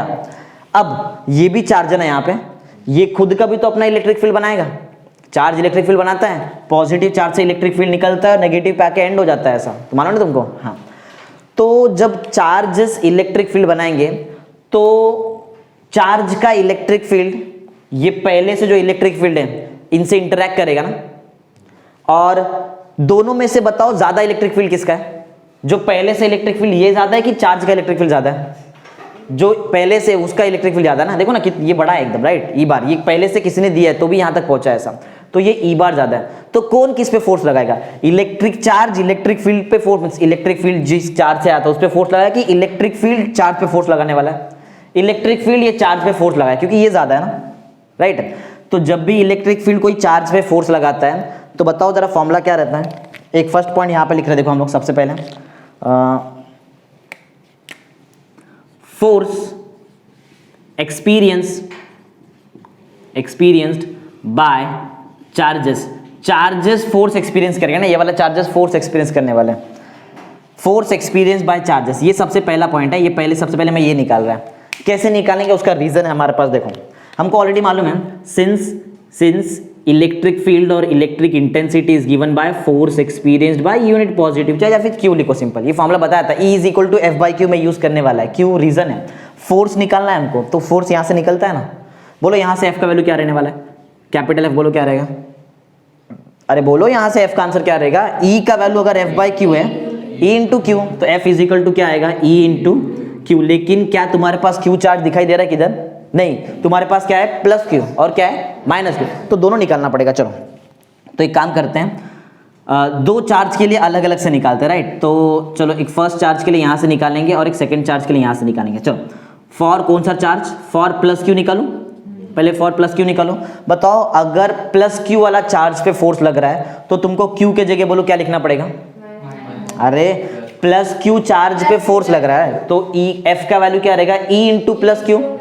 तो प्लस लिखने की जरूरत है क्या, नहीं, तो डायरेक्ट मैं क्या लिखूं बताओ, F is equal to E into Q, plus Q थोड़ी लिखते हैं, राइट। हाँ, अब मैं यहाँ पे ये एरो जो है ये रिप्रेजेंट करता है फॉर माइनस क्यू चार्ज का फोर्स, राइट। माइनस क्यू पे अगर फोर्स लग रहा है तो ये क्यू के जगह बोलो मैं क्या डालूं, तो माइनस लिखने का जरूरत है, हाँ है ना, माइनस लिखने की जरूरत पड़ता है, बोलो तो बोलो ई का आंसर क्या रहने वाला है, ई सॉरी ई नहीं, क्या लिखते बताओ हम लोग, एफ, तो एफ का आंसर बताओ कितना रहेगा, एफ इजिकल टू माइनस बीच में रखते हैं कभी नहीं ना, पीछे रहता है ना माइनस, तो F is equal to minus of E Q लिखूं चलेगा, बराबर है ना, क्यू के जगह पे मैंने माइनस क्यू लिखा था, राइट, तो माइनस क्यू थोड़ी बीच में पीछे दिखता है ना हमेशा, तो माइनस क्यू, तो तुमको बताओ ये जो भी फोर्स निकाला ये कौन सा फोर्स है, पहला जो प्लस ई क्यू का फोर्स है, ये प्लस ई क्यू का फोर्स किस पे लग रहा है बताओ, ये वाले चार्ज पे ना, माइनस ई क्यू वाला फोर्स किस पे लग रहा है, ये माइनस क्यू वाले चार्ज पे, राइट। अच्छा, तो जो प्लस क्यू पे जो फोर्स लगेगा ना उसका डायरेक्शन देखो जरा, डायरेक्शन कैसा लगेगा, तो हाँ डायरेक्शन बताता है मैं यहाँ पे, देखो सबसे पहले ना मैं यहाँ पे एक छोटा सा ट्राइंगल बना के लेता है, क्योंकि यहाँ पे ट्राइंगल पॉसिबल है। तो यहाँ पे मैं ना एक छोटा सा ट्राइंगल बना रहा, देखो दिखा ट्राइंगल, राइट। हाँ, ये जो डाइपोल लेंथ है ये कुछ तो एंगल बनाता रहेगा हॉरिजॉन्टल से। चलो वो एंगल को हम लोग एज्यूम करते, दैट एंगल भी थीटा, उसको हम लोग थीटा एज्यूम कर लिया। एंगल रहता है ना कुछ थीटा एंगल रहता है। हाँ, कुछ नाम भी दे देते, चलो इसको नाम देते हैं ई, इसको ए दिया, और इसको बी, और इसको सी नाम दे दिया, चलेगा। अपने मन से नाम दो, कोई फर्क नहीं पड़ता है, पी क्यू आर भी दे सकते, कुछ भी। हाँ, अभी मुझे चेक करना है कि कौन से डायरेक्शन में फोर्स लग रहा है ना। अच्छा, प्लस क्यू, ये जो दिख रहा है चार्ज, प्लस क्यू वाला चार्ज पे जो फोर्स लगेगा उसका डायरेक्शन देखो कैसे रहने वाला है। उसका डायरेक्शन कुछ ऐसा रहेगा, क्योंकि प्लस क्यू से इलेक्ट्रिक फील्ड निकलता है। तो ये दिख रहा है, ये जो डायरेक्शन मैंने बनाया रेड कलर का, ये दिख रहा है रेड कलर का जो डायरेक्शन, ये किसका डायरेक्शन है? ये फोर्स का डायरेक्शन है जो प्लस क्यू पे लग रहा है, राइट, ऐसा। तो ये वाले फोर्स देखो, एक ऐसा लग रहा है, तुमको मालूम है रोटेशन कभी क्रिएट होता है। ये देखो, ये इलेक्ट्रिक डायपोल, ये स्केल समझो इलेक्ट्रिक डायपोल, इधर प्लस क्यू, इधर क्या है माइनस क्यू। अगर इस पे फोर्स ऐसा हॉरिजॉन्टल लग रहा है तो इस पे फोर्स ये साइड लगेगा ना। ये तो सिंपल लॉजिक है। सोचो ना, ये नीचे वाले चार्ज पे अगर फोर्स हॉरिजॉन्टल ऐसा लग रहा है, इसको पीछे आने के लिए इस पे फोर्स तो पीछे लगेगा। तो ये जो इसका मैं आगे बनाऊँ कि पीछे बनाऊँ, ऐसा फोर्स का डायरेक्शन पीछे बनेगा ना। तो यहाँ पे फोर्स ऐसा कुछ लगने वाला है, राइट है, ये बराबर ना, राइट है। बोलो ये जो है, ये फोर्स का आंसर क्या है बताओ? ये जो रेड कलर का मैंने बनाया, ई इंटू क्यू प्लस में ई क्यू, चलेगा, एक ही बात है। हाँ, ये बताओ ये फोर्स का डायरेक्शन क्या, ये जो है ये फोर्स का आंसर क्या बताओ? ये किसका फोर्स है? Minus of E into Q, चलेगा, राइट है, ओके। फोर्स समझ में आया कैसा है? ओके। अब जरा ध्यान दो, बहुत इंपॉर्टेंट चीज़ है। ये इलेक्ट्रिक डायपोल, स्केल को एज्यूम करो electric dipole, plus Q charge इधर है, माइनस क्यू चार्ज इधर है, राइट। ये लेंथ बताओ कितना है? 12 का लेंथ है, राइट। मैंने क्या बात, मेरे को अल्टीमेटली निकालना क्या है? टॉर्क निकालेंगे हम लोग। टॉर्क का फॉर्मूला क्या बताया था हम लोग ने? Force into perpendicular distance. तो फोर्स तो हमको मालूम है, plus E Q minus E Q, sign हटा दो, बोलो क्या रहेगा फोर्स? E Q. अरे plus E Q minus E Q में से साइन हटा दो, क्या बनेगा फोर्स? E Q. फोर्स हमको मालूम है। दूसरा क्या चाहिए हमको टॉर्क के लिए? Perpendicular distance. तो ये जो डायपोल है, राइट, ध्यान दो कौन सा डिस्टेंस? Perpendicular distance. तो परपेंडिकुलर फोर्स देख लिया हम लोगों ने, फोर्स कितना है? ई क्यू का फोर्स है, राइट। प्लस ई क्यू यहाँ पे है, माइनस ई क्यू यहाँ पे है। तो फोर्स के देखो, दो फोर्स देख लो पहले, दोनों फोर्स क्या है? एक फोर्स का डायरेक्शन ऐसा है, राइट, और ये दूसरे फोर्स का डायरेक्शन ऐसा है, बराबर दिख रहा है सबको? क्लियर एकदम। ये जो फोर्स है ये बताओ क्या है? ये माइनस ई क्यू, ये force plus E Q. Formula याद करो टॉर्क का, torque is equal to force into perpendicular distance. मैं थोड़ा फॉर्मूला को अपडेट करता, जरा ध्यान दो। एक्चुअल में ना बोलेंगे सर यहाँ पे तो दो फोर्स लग रहा है, राइट। देखो मैंने क्या बताया, तुम्हारा जो सिलेबस है ना इसमें ऑलमोस्ट टॉर्क और कपल को एक जैसे ही पकड़ा है, लेकिन याद रखो टॉर्क और कपल दो अलग अलग चीजें। टॉर्क में एक फोर्स से रोटेशन क्रिएट होता है और कपल में दो फोर्स से रोटेशन क्रिएट होता है। तुम्हारे सिलेबस में एक ही पकड़ लिया, ऐसा कोई प्रॉब्लम। देखो इसमें दो फोर्स दिख रहा है, देखो तुमको दो फोर्स है ना। मैंने क्या बताया, मैंने एक चीज और बताया था, टॉर्क और कपल का फॉर्मूला भी सेम ही है, राइट, दोनों का फॉर्मूला सेम है, ओके। तो अगर तुम लोग एज्यूम करते हो कि यहाँ पे कपल एक्ट हो रहा है, क्या एक्ट हो रहा है? क्योंकि दो फोर्स तुमको क्लियर दिखाई दे रहा है, राइट है ना। तो उसका फॉर्मूला बहुत सिंपल है। कपल का फॉर्मूला रहता है force into perpendicular distance between two parallel force. Formula starting का सेम है, खाली एक्स्ट्रा आगे क्या है? Between two parallel force. अब देखो तुमको रीजन बता, देखो ये ब्लू, ये दिख रहा है ई क्यू, प्लस ई क्यू वाला फोर्स ऐसा था ना, प्लस ई क्यू, ये माइनस ई क्यू। क्या ये दो मार्कर तुमको पैरेलल दिखाई दे रहा है ना? तो इनके बीच में जो फोर्स है, ये कैसे फोर्स? ये पैरेलल फोर्स है। हाँ, तो ये जो पैरेलल फोर्स है ना, ये जो पैरेलल फोर्स है, तुमको इसके बीच का क्या निकालना पड़ेगा? परपेंडिकुलर डिस्टेंस, समझा? अब मेरे को बताओ डायग्राम में वो परपेंडिकुलर डिस्टेंस क्या है? समझा मैंने क्या पूछा था? फिर से एक बार देखो, ये प्लस ई क्यू चार्ज इधर, ये प्लस ई क्यू का फोर्स यहाँ पे, ये माइनस ई क्यू का फोर्स यहाँ पे, ये दो पैरेलल फोर्स, ये दो पैरेलल फोर्स के बीच में मेरे को परपेंडिकुलर डिस्टेंस चाहिए, राइट। कैसा डिस्टेंस चाहिए? तो देखो दोनों को ध्यान से देखो, ये बराबर ना ऐसा, तो इनके बीच का मेरे को डिस्टेंस चाहिए। ये डिस्टेंस मेरे को डायग्राम में बताओ क्या है वो डिस्टेंस? 12 है, 12 है। अरे ये दो फोर्स के बीच का परपेंडिकुलर डिस्टेंस क्या 12 दिखाई दे रहा है तुमको? क्या है देखो ना यहाँ पे, BC या फिर CB, ये हुआ ना। अरे परपेंडिकुलर डिस्टेंस होना भी तो चाहिए परपेंडिकुलर, देखो ना यहाँ पे जाएगा तो परपेंडिकुलर ये बन रहा है, ये तो एंगल पे है कोई, देखो ये तो कोई एंगल पे, मैं बोला क्लियर बोल रहा हूँ, परपेंडिकुलर डिस्टेंस मतलब CB, तुमको CB चाहिए, राइट ना। चलो स्टार्ट कर, फोर्स है तुम्हारे पास पहले से, फोर्स है ना, ई क्यू का फोर्स लग रहा है, राइट। परपेंडिकुलर डिस्टेंस निकाल देंगे, सीबी तो निकाल देंगे। चलो स्टार्ट करते हैं फिर। फोर्स हो गया यहाँ पे सेकंड पॉइंट। अभी हम लोग बोलो क्या निकालो, सबसे पहले सीबी निकाल के रखते हैं, क्योंकि सीबी का हमको जरूरत पड़ने वाला है। तो सीबी के लिए कौन से ट्रायंगल में तुमको आना पड़ेगा, इन ट्रायंगल बताओ, इन ट्रायंगल एबीसी में आऊं, right, in triangle ABC, in triangle ABC. जरा सोच समझ के आंसर देना, कुछ भी बोलना नहीं था। देखो मेरे को क्या बताओ, हमको क्या चाहिए, किसका वैल्यू चाहिए, सीबी। सीबी चाहिए मतलब थीटा के अपोजिट वाला साइड चाहिए, राइट है। थीटा का अपोजिट हमको चाहिए, थीटा का हाइपोटेन्यूज पहले से मेरे पास है 12, अपोजिट हाइपोटेन्यूज, अपोजिट हाइपोटेन्यूज कौन से ट्रिग्नोमेट्री फंक्शन में आता है, साइन थीटा, राइट। तो वही मैं यहाँ पे लगाने वाला है। स्टार्ट करते हैं, समझा रीजन है अपने पास क्यों मैं साइन थीटा लगा रहा है। बोलो साइन ऑफ थीटा, डायरेक्ट लिखते हैं, इतना कुछ करने की जरूरत नहीं। साइन थीटा अपोजिट, अपोजिट कौन है, सीबी, राइट ना। तुमको लिखना है तो प्रॉपर्ली लिख देना, CB opposite upon hypotenuse AC ना, राइट है ना, हाँ एसी, एसी बताओ सबका वैल्यू, सीबी तो सीबी, यही तो हमको फाइंड करना है। ए बी, एसी बताओ जरा, एसी 12। वैसे किसका आंसर चाहिए था तुमको, सीबी। अगर साइन थीटा का आंसर सीबी अपॉन 12 है तो बताओ सीबी का आंसर क्या रहेगा, 12 साइन थीटा, राइट है ना। अरे इतना मैथ्स आना चाहिए तुमको, 12 इंटू साइन, समझा। सीबी निकाल दिया मैंने, सीबी निकाल के रख दिया है। तो चलो कुछ इक्वेशन लेके रखते हैं, ये तो डायरेक्ट चलेगा, डायरेक्ट पुट कर, समझा सबको ना कैसे किया। चलो बोलो, मेरे पास अब फोर्स भी है, परपेंडिकुलर डिस्टेंस भी है, क्या लगाऊं, टॉर्क ना, फोर्स परपेंडिकुलर डिस्टेंस आ गया। तो चलो, तो torque acting on electric dipole, torque acting on electric dipole. अच्छा, torque acting on electric dipole अगर मुझे निकालना है तो बताओ फॉर्मूला क्या होता है, टाउ इज इक्वल टू, बोलो tau is equal to force into perpendicular distance. क्या है बताओ परपेंडिकुलर डिस्टेंस, सीबी, राइट ना, सीबी। बोलो tau is equal to, F का आंसर, एफ का answer E Q, plus minus नहीं देखने का, right, E Q, E into Q. CB का आंसर 12 साइन थीटा। समझा इतना कैसे आया, अरे बहुत इजी सिखा रहा है, इससे इजी नहीं सिखा सकता, इतना ही लास्ट लिमिट अपना है बराबर। E Q 12 sine theta. अच्छा याद करो, मैंने तुमको सिखाया है इलेक्ट्रिक डायपोल मोमेंट, याद है किसको, इलेक्ट्रिक डायपोल मोमेंट याद है किसको, उसका फॉर्मूला क्या रहता है, इलेक्ट्रिक, डिनोट बताओ पहले किससे करते, किससे डिनोट करते हैं, पी, पी से डिनोट करते हैं इलेक्ट्रिक डायपोल मोमेंट को, इलेक्ट्रिक डायपोल मोमेंट को पी से डिनोट करते हैं। और फॉर्मूला किसको याद है क्या, पी का फॉर्मूला क्या रहता है, नहीं, इलेक्ट्रिक डायपोल मोमेंट पी का फॉर्मूला क्या रहता है, पी, पी किसको याद नहीं, याद है पी का फॉर्मूला, अरे बहुत इजी था, याद करो, since electric dipole moment P is defined as charge into dipole length Q into 12, पढ़ाया था ना, ये पढ़ाया चीज है। चार्ज को जब मैं डायपोल लेंथ से इधर ही तो पढ़ाया था मैंने तुमको, डायपोल लेंथ इधर ही पढ़ा था ना, डायपोल लेंथ, हाँ, तो Q इंटू 12 को मल्टीप्लाई करेंगे तो P मिलता है ना। जरा ऊपर देखो, तुमको उधर किधर Q12 दिखाई दे रहा है क्या, है, तो Q और 12 जाएगा और क्या आएगा, P को मालूम है क्या बोलते हैं, इलेक्ट्रिक डायपोल मोमेंट। बोलो देयरफॉर टाउ का फॉर्मूला बोल दो, क्या बनता है, EP ना, तो उसको P लिख दो, P साइन थीटा, चलेगा, याद रखना इजी लगता है थोड़ा।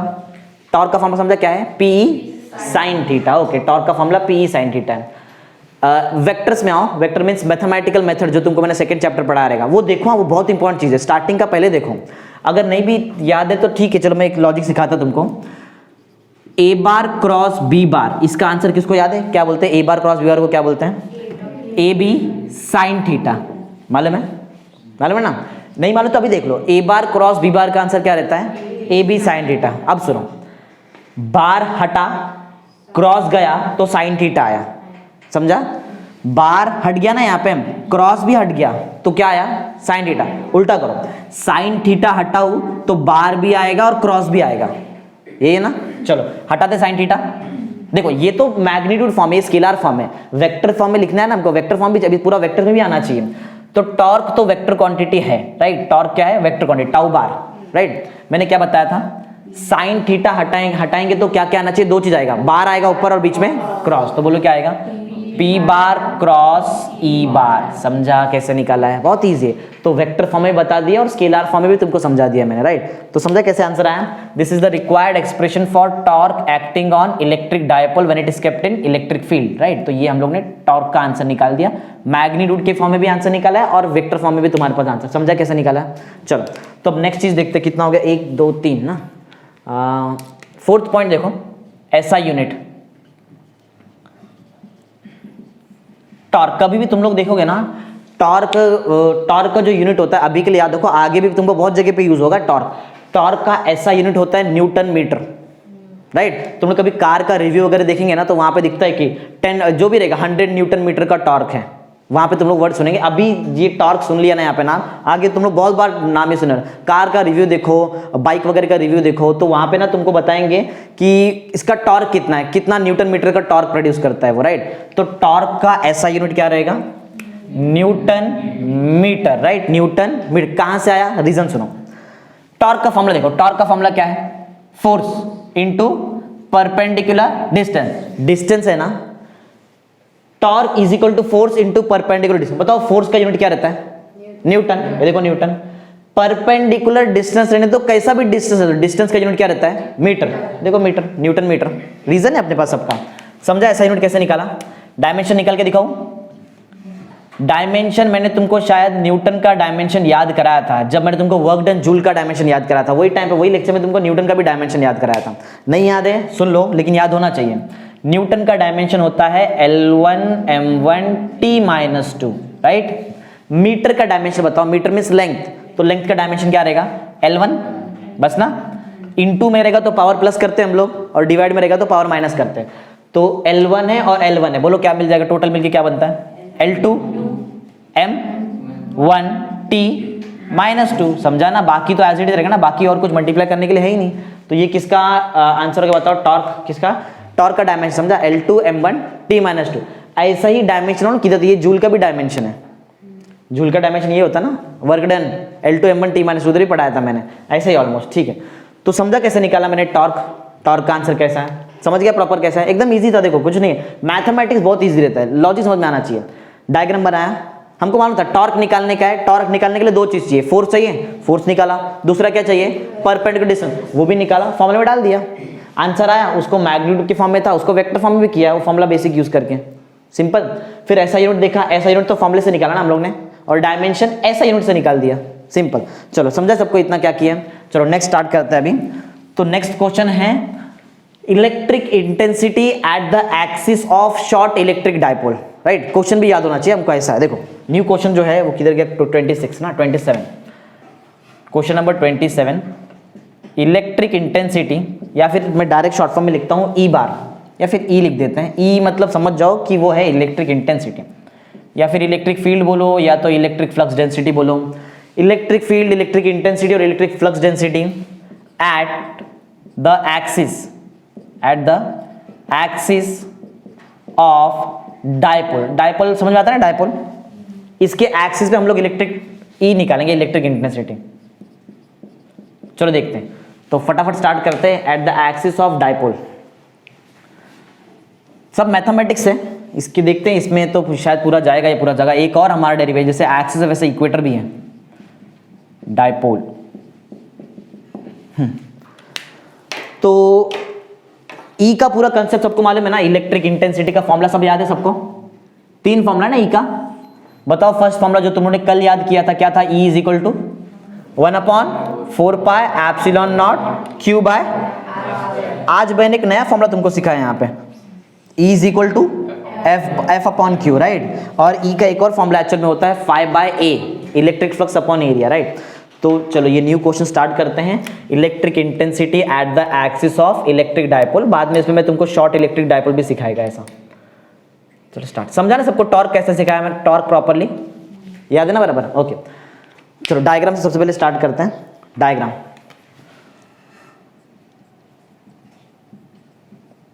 ओके। देखो तो यहाँ पे ना हमको इलेक्ट्रिक डायपोल लेना पड़ेगा। चलो देखते हैं इलेक्ट्रिक डायपोल में। हाँ, अभी जो मैं इलेक्ट्रिक डायपोल ले रहा हूँ, याद रखो हाँ, कैसा पोलैरिटी ले रहा हूँ। देखो पहले मैं ले रहा हूँ -Q। फर्स्ट मैंने क्या लिया है?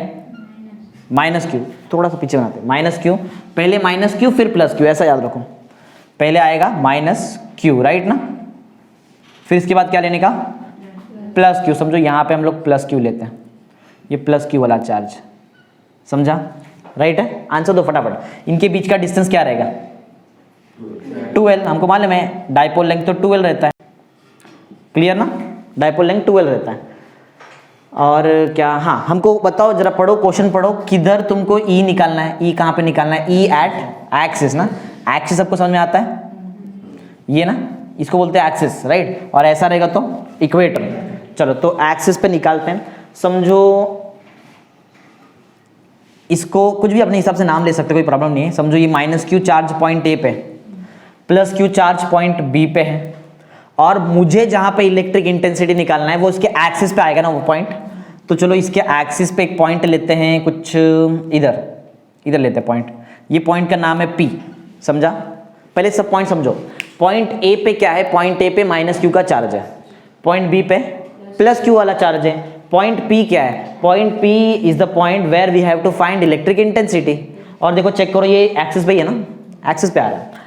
एक बात और समझो, the distance between the centre of electric dipole and the point where we have to find electric intensity, ये दिख रहा है ये वाला पॉइंट, इज स्मॉल आर। याद रहेगा ये क्या है, स्मॉल आर। क्या है स्मॉल आर, समझो इलेक्ट्रिक डाइपोल के सेंटर से लेके वो पॉइंट जहां पे तुमको इलेक्ट्रिक इंटेंसिटी निकालना है उसके बीच का distance small R. Small R is the distance between the centre of electric dipole and the point where we have to find electric intensity, right. हाँ, ये 2L समझा तुमको, आया कहां से 2L, ये 2L का लॉजिक भी तुमको सिखाया मैंने, 2L आया कैसे, देखो हाँ L और L से मिलके आया ना, ये एक डिस्टेंस L रहता है और दूसरा डिस्टेंस भी L रहता है ना, ऐसा, ये एक L और दूसरा भी L ना, मालूम है सबको ये, तो ये भी L ये भी L, इसके लिए क्या हो गया वो 2L, राइट। तो चलो हमको इतना मालूम है, अब बढ़ते हैं फटाफट आगे, फटाफट सॉल्व करते हैं, समझा, इतना क्लियर है। L हो गया, L R, हाँ अब सुनो, अब यहाँ पे देखो डेरिवेशन कर रहे हैं, देखो एक्चुअल लॉजिक है, थियरी तो कोई भी पढ़ लेगा, थियरी तो एक बार पढ़ा है तुम लोग पढ़ लेंगे, ये आना चाहिए, ये करने आना चाहिए, ऐसा है। अब सुनो, अगर समझो तुमको इतना तो मालूम रहेगा कि प्लस क्यू से इलेक्ट्रिक फील्ड निकलता है कि एंड होता है, वहां पे निकलता है, प्लस क्यू चार्ज से इलेक्ट्रिक फील्ड निकलता है। ध्यान दो, तुम लोग मुझे बताएंगे, इलेक्ट्रिक फील्ड के डायरेक्शन में ही ई बार का डायरेक्शन रहता है ना, इलेक्ट्रिक फील्ड देखो ना, इलेक्ट्रिक एक्चुअल में इलेक्ट्रिक फील्ड ही ई बार, इलेक्ट्रिक फील्ड के डायरेक्शन से इलेक्ट्रिक इंटेंसिटी का डायरेक्शन मैच होता है, मींस जो डायरेक्शन में इलेक्ट्रिक फील्ड वही डायरेक्शन में इलेक्ट्रिक इंटेंसिटी, ई बार, राइट। हाँ, तो तुम लोग क्या बोल रहे हो कि सर प्लस क्यू चार्ज से इलेक्ट्रिक फील्ड निकलता है, देखो हाँ ध्यान दो, प्लस क्यू चार्ज से क्या होता है, इलेक्ट्रिक फील्ड निकलता है ना, ऐसा। अगर प्लस क्यू चार्ज से अगर इलेक्ट्रिक फील्ड निकल रहा है तो मुझे बताओ पॉइंट पी पे क्या यही डायरेक्शन रहेगा ई बी का, बोलो राइट है कि नहीं है डायरेक्शन, कैसे है सुनो, तुम लोगों ने तो बताया कि सर प्लस क्यू चार्ज से इलेक्ट्रिक फील्ड निकलता है ना, ऐसा प्लस क्यू चार्ज से इलेक्ट्रिक फील्ड निकलता है, अगर इलेक्ट्रिक फील्ड ऐसा जा रहा है तो इलेक्ट्रिक इंटेंसिटी भी उधर ही जाएगा ना। देखो पॉइंट क्या है, हर चार्ज की वजह से इलेक्ट्रिक इंटेंसिटी आता है। देखो क्या इधर एक ही इलेक्ट्रिक इंटेंसिटी ई था क्या, नहीं, अगर इसमें चेक करो ना, यहां पे मेरा ई का फॉर्मूला रहेगा एफ बाय प्लस क्यू, और इसके लिए फॉर्मूला क्या रहेगा एफ बाय माइनस क्यू। दो अलग अलग चार्ज के लिए अलग अलग इलेक्ट्रिक इंटेंसिटी रहता है सेम। तो मैंने पहले देखा कि प्लस क्यू से इलेक्ट्रिक इंटेंसिटी मैंने अभी तक निकाला नहीं है, जस्ट मैं खाली चेक कर रहा है डायरेक्शन क्या है, जैसे यहाँ पे फॉर्मूला था, इधर जस्ट मैंने डायरेक्शन चेक किया। इलेक्ट्रिक फील्ड क्यू से निकलता है ना, क्यू से निकलता है ना ऐसा, तो इलेक्ट्रिक फील्ड के डायरेक्शन में ही इलेक्ट्रिक इंटेंसिटी का वेक्टर आएगा, राइट। मैंने बी क्यू लिखा क्योंकि प्लस क्यू वाले चार्ज का इलेक्ट्रिक इंटेंसिटी है वो, राइट। चलो अब माइनस क्यू देखते हैं, तुमको मालूम है माइनस क्यू पे इलेक्ट्रिक फील्ड आके एंड होता है ना, ऐसा मालूम है ना, माइनस क्यू पे इलेक्ट्रिक फील्ड आके ऐसा एंड हो जाता है। जब माइनस क्यू पे इलेक्ट्रिक फील्ड आके एंड होगा तो इसके वजह से जो इलेक्ट्रिक इंटेंसिटी रहने वाला है कि देखो क्या यही डायरेक्शन है इलेक्ट्रिक इंटेंसिटी का, बोलो राइट है, ई ए बार चलेगा, ये समझो मैंने क्यों, रीजन है अपने पास, डायरेक्ट देखेंगे तुमको कुछ नहीं समझ आएगा, पहले समझो जरा लॉजिक क्या है। ई बी बार वो डायरेक्शन में क्यों है, क्योंकि प्लस क्यू से इलेक्ट्रिक फील्ड निकलता है और प्लस क्यू बी पे, इसके लिए मैंने ई बी बार लिखा है, देखो वहां पे, राइट। माइनस क्यू पे इलेक्ट्रिक फील्ड आके एंड होता है, जब ऐसा डायरेक्शन एंड होने का तो ये चार्ज क्योंकि ए पे लिखा है इसके लिए मैंने ई ए बार का डायरेक्शन देखो ए साइड लिया है। समझा भी लॉजिक क्या है, पूरा वेक्टर में गेम रहेगा यहाँ पे, ऐसा है। अच्छा तो एक बात बताओ, पॉइंट पी पे अगर मुझे इलेक्ट्रिक इंटेंसिटी निकालना है, पॉइंट पी पे रिजल्टेंट, रिजल्टेंट टोटल निकालना है, तुमको ई ए का आंसर और ई बी का आंसर दोनों को प्लस करना पड़ेगा ना, राइट है ना। ई का आंसर और ई बी का आंसर दोनों को हम लोग प्लस कर देंगे, ई ए वगैरह हम लोग निकाल देंगे, उसमें कोई प्रॉब्लम नहीं है। पहले बताओ डायग्राम समझाएगा जितना मैंने बताया अभी तक, बहुत ईजी है। Minus Q charge point A पे है, plus Q charge point B पे है, दोनों चार्ज के बीच में कितना लेंथ है 12, मतलब ये डायपोल के सेंटर से लेके पॉइंट पी तक का डिस्टेंस स्मॉल आर, राइट। अच्छा तो वो तुमको डायरेक्शन भी समझ में आ गया है, कैसे मैंने डायरेक्शन लिया, उसका लॉजिक है अपने पास। चलो डायग्राम खत्म हो गया, अब हम लोग स्टार्ट करते हैं फटाफट इलेक्ट्रिक इंटेंसिटी से। पहले बताओ ए से इलेक्ट्रिक इंटेंसिटी निकालो कि बी से, वैसे किससे भी निकाल सकते हैं, एक बताओ किससे निकालो, पहले ए से निकालते हैं हम लोग, एक एक निकालते हैं, ये भी निकालने का, ई भी निकालने का। तो बताओ इलेक्ट्रिक इंटेंसिटी कौन से चार्ज की वजह से, due to charge, minus Q ना, ए किधर है, माइनस क्यू पे ना, मतलब माइनस क्यू ए पे की बात है। Electric intensity due to minus Q ना, माइनस क्यू वाले चार्ज से हम लोग इलेक्ट्रिक इंटेंसिटी निकालते हैं। इलेक्ट्रिक इंटेंसिटी का याद है, फर्स्ट फॉर्मूला याद है जो तुमको याद कराया था, बोलो क्या था formula, E is equal to 1/4 pi epsilon naught Q upon R square. वहां पे Q क्या था, चार्ज, और आर स्क्वायर, आर एक्चुअल में क्या था, डिस्टेंस ना, वो चार्ज से लेके पॉइंट P तक का डिस्टेंस, जहां पे तुमको इलेक्ट्रिक इंटेंसिटी निकालना है। देखो पॉइंट अब सुनो, अब फॉर्मूला क्या होता है, माइनस क्यू वाला चार्ज से जो इलेक्ट्रिक इंटेंसिटी आएगा उसको मैंने नाम क्या दिया है, ये नाम दिया है, बोलो फॉर्मूला 1/4 पाई एप्सिलॉन नॉट, बराबर है ना, यही तो है, into charge upon square of distance. बोलो ए पे जो चार्ज है वो कौन सा चार्ज है, तो मैं माइनस क्यू लिखूं, खाली क्यू लिखूं, माइनस क्यू लिखेंगे, राइट। माइनस क्यू अपॉन क्या आएगा, स्क्वायर ऑफ डिस्टेंस, राइट ना, नीचे आर स्क्वायर आता है, स्क्वायर ऑफ डिस्टेंस के लिए डिस्टेंस का स्क्वायर करना पड़ेगा। चेक करो कौन सा, वैसे कौन सा डिस्टेंस हमको लेना पड़ेगा, चार्ज से लेके पॉइंट पी तक का डिस्टेंस ना, अरे ये वाला ए वाला चार्ज ले रहे हैं हम लोग माइनस क्यू, तो यहां से लेके पॉइंट पी तक का डिस्टेंस चाहिए। कोई मेरे को बताओ distance between minus Q charge and point P कितना है, माइनस क्यू से लेके पी तक का डिस्टेंस कितना है, ये तो बेसिक मैथ से आना चाहिए तुमको, डायग्राम में सब कुछ आंसर है। मैं पूछ रहा है तुमको यहां से लेके इधर तक का डिस्टेंस कितना है, आर प्लस एल। ये देखो ना, ये छोटा सा एल लो और ये पूरा आर को प्लस कर दो, R plus L distance, right है ना। पॉइंट दिखा दो, ये का आंसर क्या था, 1/4 pi epsilon naught, charge upon बताओ क्या था, charge upon square of distance ना, बताओ डिस्टेंस क्या बताया तुम लोग ने, एल प्लस आर लो, आर प्लस एल लो, एक ही बता, प्लस में चलता है ना, 3 + 2 करो तो भी 5 आता है, 2 + 3 करो तो भी 5 आने वाला, तो R plus L the whole square. समझा, इजी है, समझा कैसे निकाला मैंने। चलो तो ये एक निकाल दिया, इसको चलो कुछ इक्वेशन ले लेते हैं हम लोग, इसको इक्वेशन लेते हैं, let's consider this as equation number 1। एक और लेते हैं, ये कौन से चार्ज से निकाला बताओ मैंने, माइनस क्यू। जैसा मैंने माइनस क्यू से निकाला वैसे तुमको प्लस क्यू से बोलने आएगा। चलो देखते हैं, देखो बोलो क्या निकाल रहे हैं अभी हम लोग, इलेक्ट्रिक इंटेंसिटी। ये क्यों निकाल रहा है मालूम है, रीजन है, अरे इधर तुमको इलेक्ट्रिक इंटेंसिटी दोनों चार्ज से है ना, तो पहले दोनों चार्ज का इलेक्ट्रिक इंटेंसिटी तो निकालो, फिर प्लस कर देंगे हम लोग, right. Electric intensity due to बोलो क्या, due to plus Q charge ना, बोलने आएगा ना आंसर, बहुत इजी है।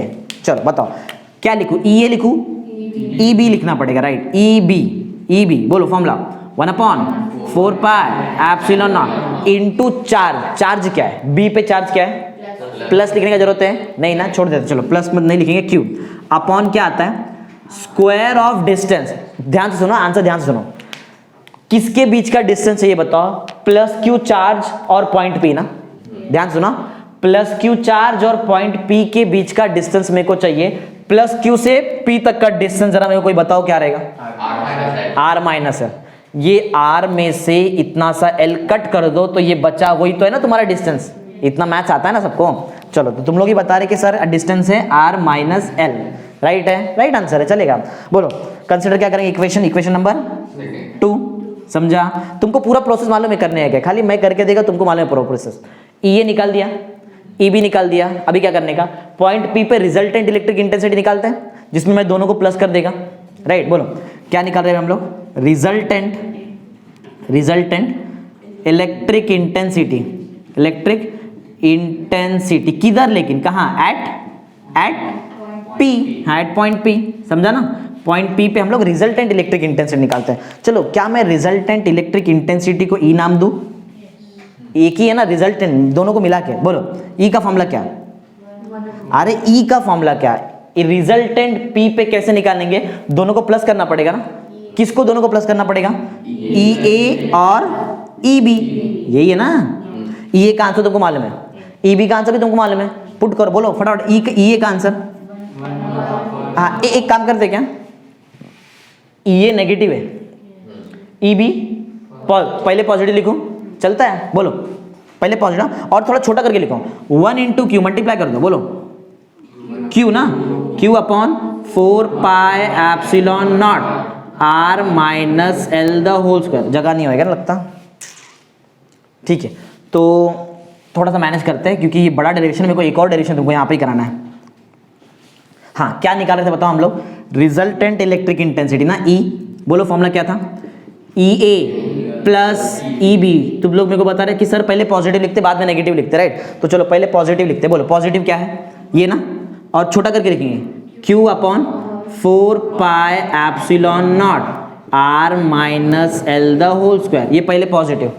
इसके बाद एक्चुअल मेरे को प्लस लिखना है, प्लस ये करना है लेकिन इसमें खुद माइनस है तो बीच में क्या आ जाएगा? इतना मैथ्स आता है सबको, राइट? माइनस, बोलो छोटा करके लिखो, माइनस Q अपॉन, Q आएगा ना, Q upon 4 pi epsilon naught R plus L the whole square. इतना सबको आता है मेरे ख्याल से।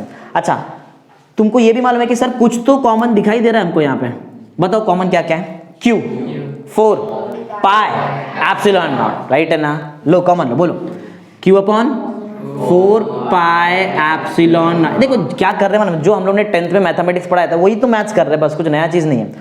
हाँ कॉमन ले लिया, क्या बचाओ बताओ? 1 अपॉन ये ना, हाँ अभी इतना टाइम नहीं रहता हमारे पास एकदम फटाफट मैथमेटिक्स करने का। 1 के नीचे बोलो क्या है? R minus L the whole, A minus B the whole square आता है, A square minus 2AB plus B square, पढ़ा ना 10th में? तो बताओ R माइनस एल का होल स्क्वायर का formula, R square minus 2RL। एक मिनट, इससे ना थोड़ा और इजी पॉसिबल है, कैसे मालूम है? क्रॉस मल्टीप्लाई करने आता है सबको? क्रॉस मल्टीप्लाई आता है ना? चलो पहले क्रॉस मल्टीप्लाई करते हैं तो ये थोड़ा और ज़्यादा इजी हो जाएगा, इतना इससे थोड़ा बड़ा होने का चांसेस है, राइट? पहले मैं क्रॉस मल्टीप्लाई करता है। अच्छा आता है ना सबको क्रॉस मल्टीप्लिकेशन?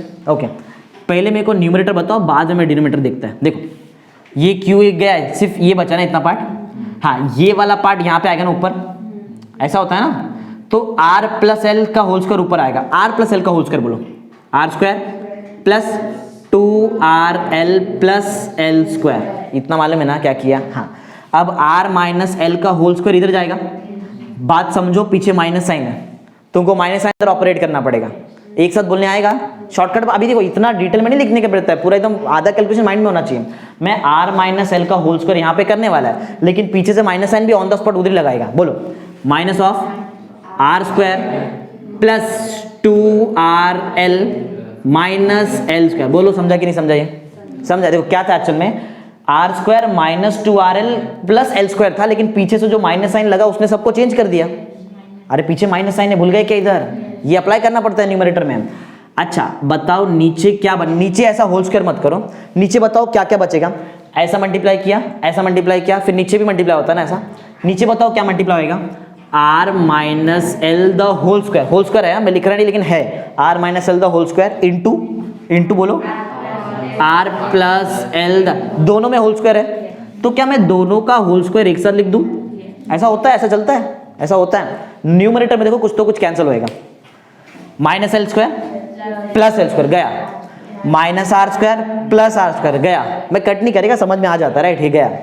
बताओ क्या क्या बचा है हमारे पास? E is equal to Q upon 4 pi epsilon naught, बोलो ऊपर क्या बचा है? 2RL plus 2RL 4RL 4RL, right है ना? द होल अपॉन, ध्यान दो, देखो एक दिमाग लगाओ, देखो A minus B, A plus B, मालूम है तुमको? A minus B into A plus B is A square minus B square, बोलो क्या आएगा? R square minus L square, बाकी है द होल स्क्वायर। भूल गए क्या? ऊपर भी एक पावर है वहां पे, समझा है? ओके चलो याद करो, electric dipole moment Q into 2L के जगह क्या लिख सकते हैं? P।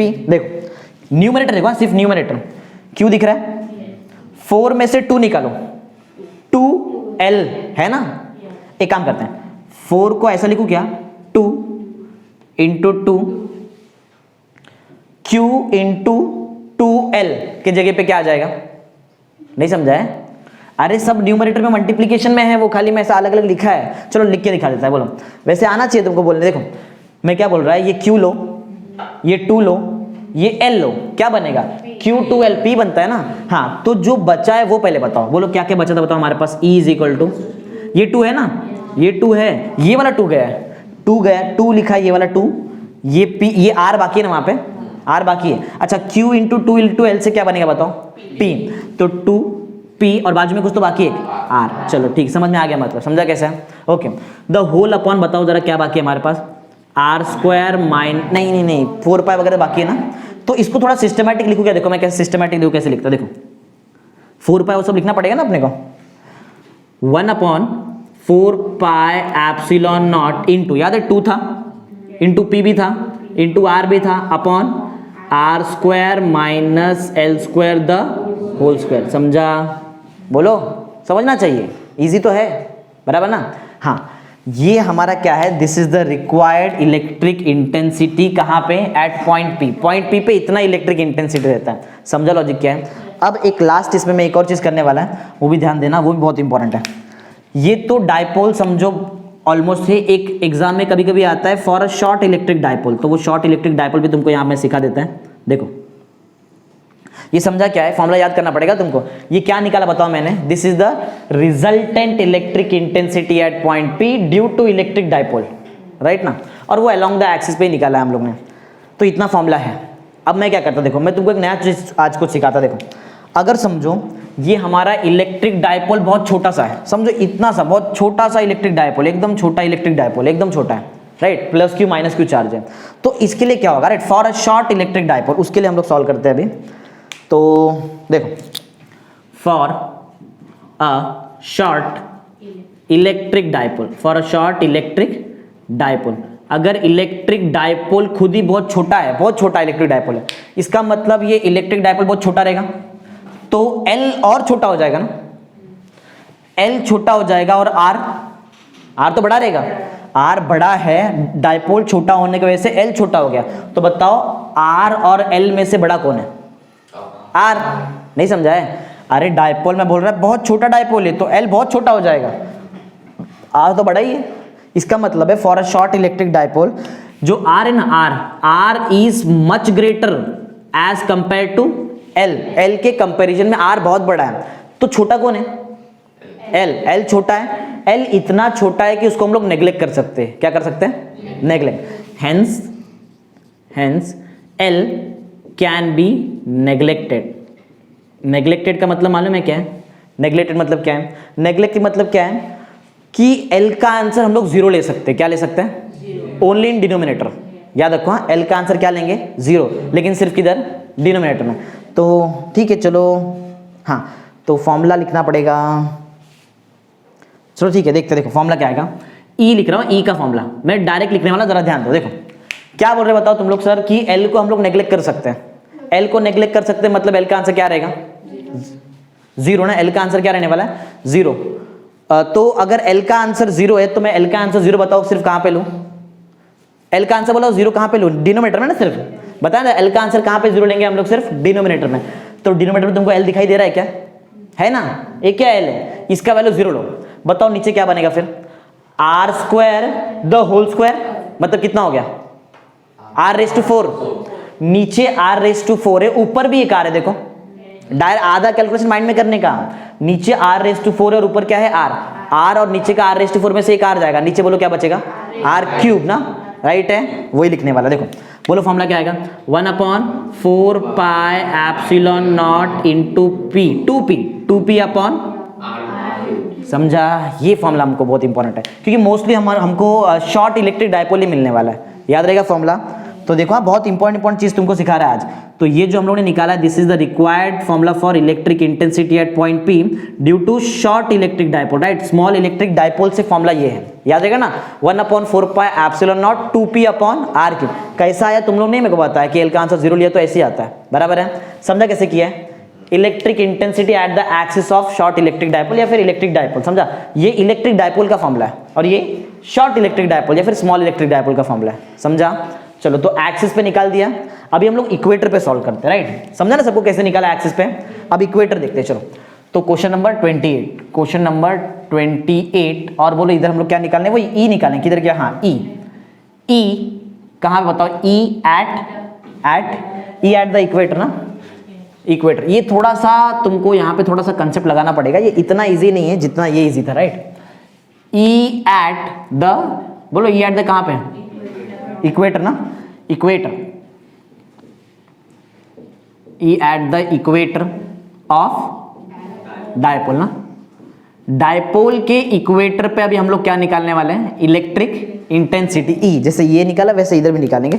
देखो ये जो मैंने तुमको बताया था ना, ये लॉजिक बहुत यूजफुल होने वाला है वहां पे, और थोड़ा बहुत मैथमेटिकल मेथड का किसको याद है? Parallelogram law of vector addition, उधर सिखाया था मैंने, parallelogram law of vector addition, वो लगेगा यहाँ पे। तो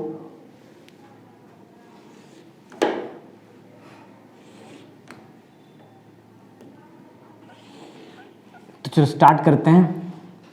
electric intensity at the equator of short electric dipole या फिर इलेक्ट्रिक, पहले इलेक्ट्रिक डायपोल निकालेंगे उसके बाद शॉर्ट इलेक्ट्रिक डायपोल निकालेंगे, राइट? ओके, तो डायग्राम सबसे पहले स्टार्ट करते हैं, थोड़ा फटाफट करेंगे। देखो डायपोल, सॉरी डायग्राम, हाँ किधर तुमको चेक करना है? इक्वेटर पे ना। देखो डायग्राम कैसे आएगा, वही चार्जेस वैसे ही सेम समझो, -q चार्ज यहाँ पे है और यहाँ पे एक चार्ज है +q, राइट? दोनों के बीच का तुमको डिस्टेंस सब कुछ मालूम है ना?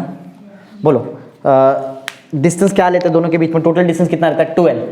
लेकिन सेंटर से लेके -q तक का डिस्टेंस l ना, और सेंटर से लेके +q तक का, देखो सेम वैसे ही लॉजिक है, बट थोड़ा सा यहाँ पे लॉजिक ऑलमोस्ट सेम, थोड़ा बहुत अलग आएगा।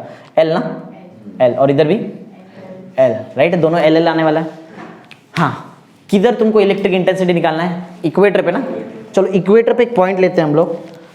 सपोज हमको इलेक्ट्रिक इंटेंसिटी निकालना है कुछ इधर, चलेगा ये पॉइंट? इक्वेटर पे आता है ना पॉइंट, ये पॉइंट हमारा P पॉइंट है, राइट? पॉइंट P है। अब ये LL मीन्स 12, और एज्यूम करते हैं कि ये जो डिस्टेंस है ना, देखो याद करो, डायपोल के सेंटर से, डायपोल का सेंटर, राइट? डायपोल के सेंटर से लेके पॉइंट P तक का डिस्टेंस क्या रहता है? R। तो इधर ही बोलो ये डिस्टेंस क्या रहने वाली? डायपोल का सेंटर ये है, ये हमारा पॉइंट P है, बोलो डिस्टेंस क्या रहेगा? R ना।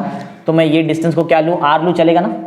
ये डिस्टेंस को हम लोग R लेते हैं, तो ये डिस्टेंस हमारे लिए R है, राइट है ना? सब समझ में आ रहा है क्या क्या कर रहे हैं? ओके, अब फटाफट करेंगे, इतना ज़्यादा टाइम वेस्ट नहीं करने वाला है इसमें। देखो चलो नाम देते सबको, A B और वो P ना।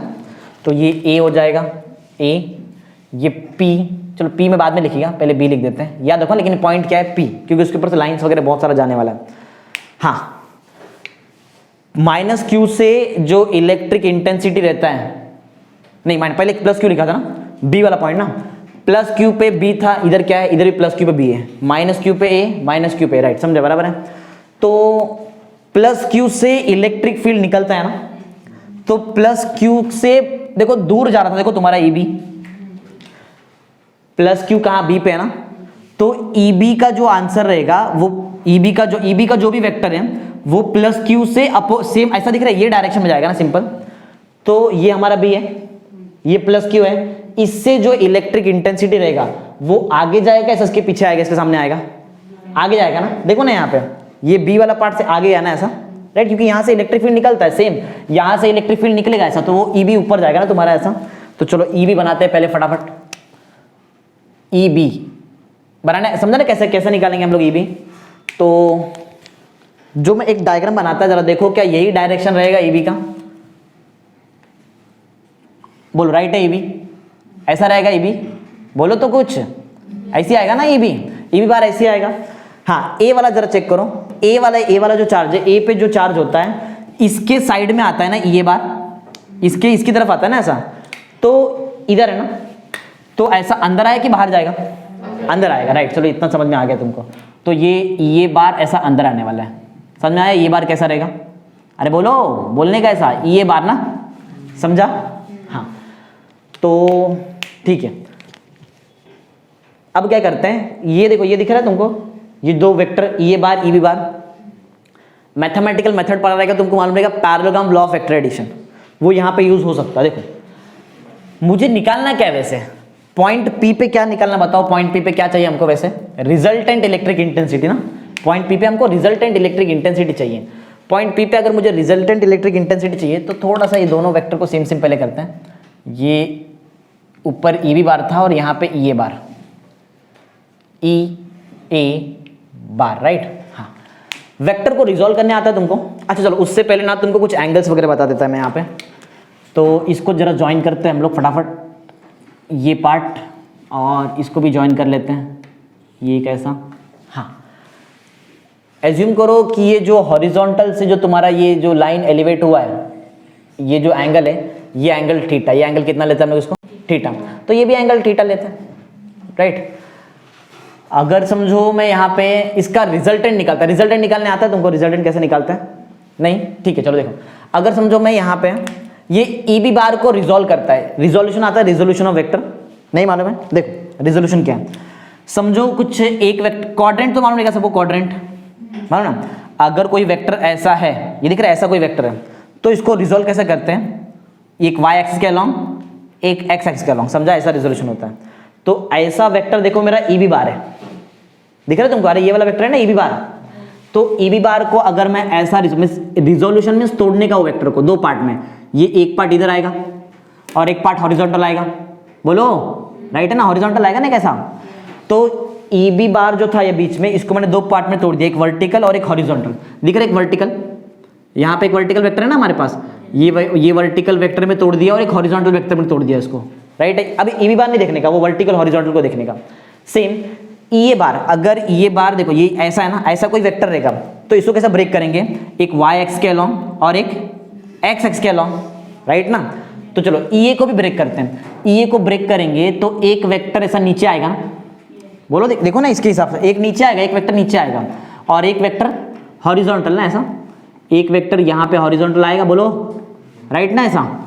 तो अगर ध्यान से देखेंगे ना, तो ई बी से जो दो वेक्टर आया, एक ऊपर गया एक हॉरिजॉन्टल आया, राइट। ई ए से जो दो वेक्टर आया, एक वेक्टर नीचे आया, एक मतलब ये दिख रहा है हॉरिजॉन्टल, इसमें दो दो वेक्टर है, राइट ना, एक ई बी का है और एक ई ए का है, वो मैंने लिखा नहीं है, सब एकदम ए टू जेड लिखेंगे। चलो उससे पहले थोड़ा ज्योमेट्री लगाओ और मेरे को बताओ कि अगर ये वाला एंगल थीटा, ये दिख रहा है ये वाला एंगल थीटा, तो बताओ ये वाला एंगल क्या रहेगा, ये वाला एंगल है, रुको करस्पॉन्डिंग एंगल पढ़ा है 10th में था ना, करस्पॉन्डिंग एंगल, अगर ये वाला एंगल थीटा है तो करस्पॉन्डिंग एंगल से ये वाला एंगल कितना आएगा बताओ, कितना आएगा, अरे पढ़ा नहीं करस्पॉन्डिंग एंगल, अगर दो हॉरिजॉन्टल लाइन है, एक ट्रांसवर्सल है, तो ये थीटा रहता तो ये भी थीटा रहता है ना, मालूम है ना ये, तो ये वाला एंगल मेरा इधर देखो ना, ये एक हॉरिजॉन्टल लाइन और ये दिख रहा है ये दो पैरेलल लाइन दिखा है यहाँ पे ऐसा, अगर ये थीटा है तो इसको भी थीटा होना चाहिए, करस्पॉन्डिंग एंगल। जेड पढ़ा है, जेड क्या बोलते हैं इसको, ऑल्टरनेट एंगल, अगर ये थीटा तो ये थीटा, जेड देखो ध्यान से देखो, ये दिख रहा है जेड, दिखा क्या, हाँ, तो अगर ये थीटा है तो बताओ ये वाला एंगल क्या रहेगा, समझा, मालूम है ना इतना। अब रिजोल्यूशन जरा सीखो, रिजोल्यूशन कैसा रहता है, देखो अगर ना मैं एक ऐसा वेक्टर इसको रिजोल्व कर रहा हूं और ये वाला एंगल थीटा है, समझो इसका नाम है आर, ये आर बार, समझो इसका नाम क्या है आर बार, तो इसका जो दो कंपोनेंट आएगा उसका नाम सुनो, ये वाले कंपोनेंट का नाम रहेगा आर कॉस थीटा, थीटा के बाजू में कॉस थीटा, ऐसा याद रखो, थीटा के बाजू में कॉस थीटा, और जो थीटा से दूर है ये क्या रहेगा साइन थीटा, आर साइन, समझा कैसे रिजोल्व करने का, इतना याद रखो, थीटा के बाजू में कॉस और आर है तो आर लेने का, इधर भी आर लेने का, सिंपल।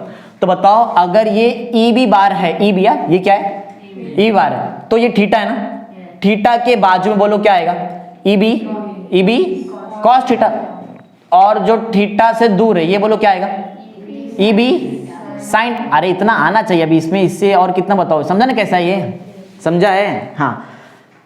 ये वाला एक और ये भी तो है तुम्हारे पास, ये है ना ये समझो ये इधर एंगल थीटा है, तो अगर मैं इसको ब्रेक करेगा ऐसा, तो बताओ ये वाला पार्ट क्या आने वाला है, थीटा के बाजू में क्या आता है ई ए, जैसे आर था तो आर को लिया तो ई ए, तो ये को भी लो ना, ई ए कॉस थीटा और ये ई ए साइन थीटा, यही तो मैं करने वाला है। देखो हॉरिजॉन्टल, ये याद है बताया था ये ब्लू के ऊपर दो दो वेक्टर है, ई बी कॉस थीटा भी आएगा प्लस एक और वेक्टर आएगा वहां पे, कौन है बताओ ई हमारा वेक्टर, ये दूसरा वाला वेक्टर ई ए कॉस थीटा, और नीचे बोलो क्या आएगा नीचे, इसका नाम बताओ ई ए साइन थीटा। समझा कैसे कर रहे हैं? अरे बोलो, आना चाहिए, राइट।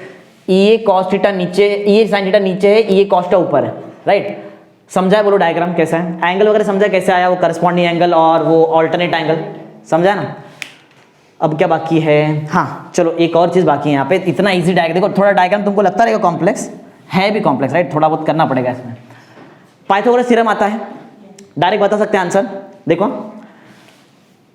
चलो इसको कुछ नाम देते हैं, सी नाम है, समझो ये पॉइंट सी है, ये कितना लेंथ है एल, राइट ना, ये 90 डिग्री है, ये क्या है आर, ये आर है, ये एल है, तो क्या ये बता सकते तुम लोग क्या एपी का लेंथ कितना रहेगा, एपी डायरेक्ट, ये एल है, ये आर है, तो एपी का लेंथ कितना रहेगा, एपी। अगर मैं तुमको एपी पूछूं, एपी का आंसर क्या रहेगा, एपी का लेंथ क्या रहेगा, एल स्क्वायर प्लस, रॉन्ग, क्या रहेगा, under root of L square plus R square. बोलो कैसे, अरे एपी स्क्वायर होता है ना, AP square is equal to L square plus R square. मैंने थोड़ी तुमको एपी स्क्वायर थोड़ी पूछा, मैंने तुमको एपी पूछा, तो तुमको स्क्वायर रूट लेना पड़ेगा ना, समझा।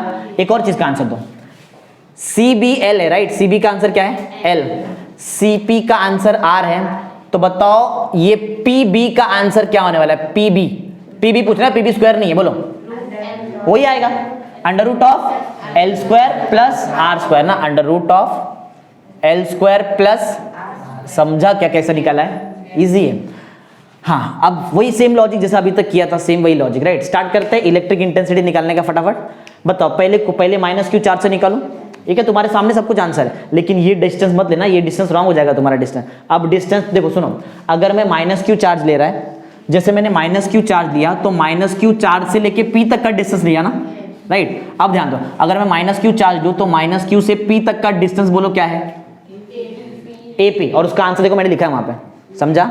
अगर मैं प्लस क्यू चार्ज लूं, तो प्लस क्यू चार्ज से पी तक का डिस्टेंस तुमको देखना पड़ेगा, बताओ डिस्टेंस कितना है, ये पी बी ना दिख रहा है, सॉरी बी नाम दिया, हाँ, तो बी और ये पी, इसके बीच में डिस्टेंस कितना है, पी बी का डिस्टेंस भी लिख के रखा है, तो ये अभी ऐसा नहीं आएगा, समझा ना, अभी ऐसा आने वाला है, समझा। चलो स्टार्ट करते हैं, बताओ सबसे पहले किससे निकालू, बताओ सबसे पहले इलेक्ट्रिक इंटेंसिटी, बोलो फटाफट, इलेक्ट्रिक हो गया, अभी फटाफट करेंगे, इंटेंसिटी, इलेक्ट्रिक इंटेंसिटी किसके, ड्यू टू माइनस क्यू ना, due to charge minus Q, right है ना।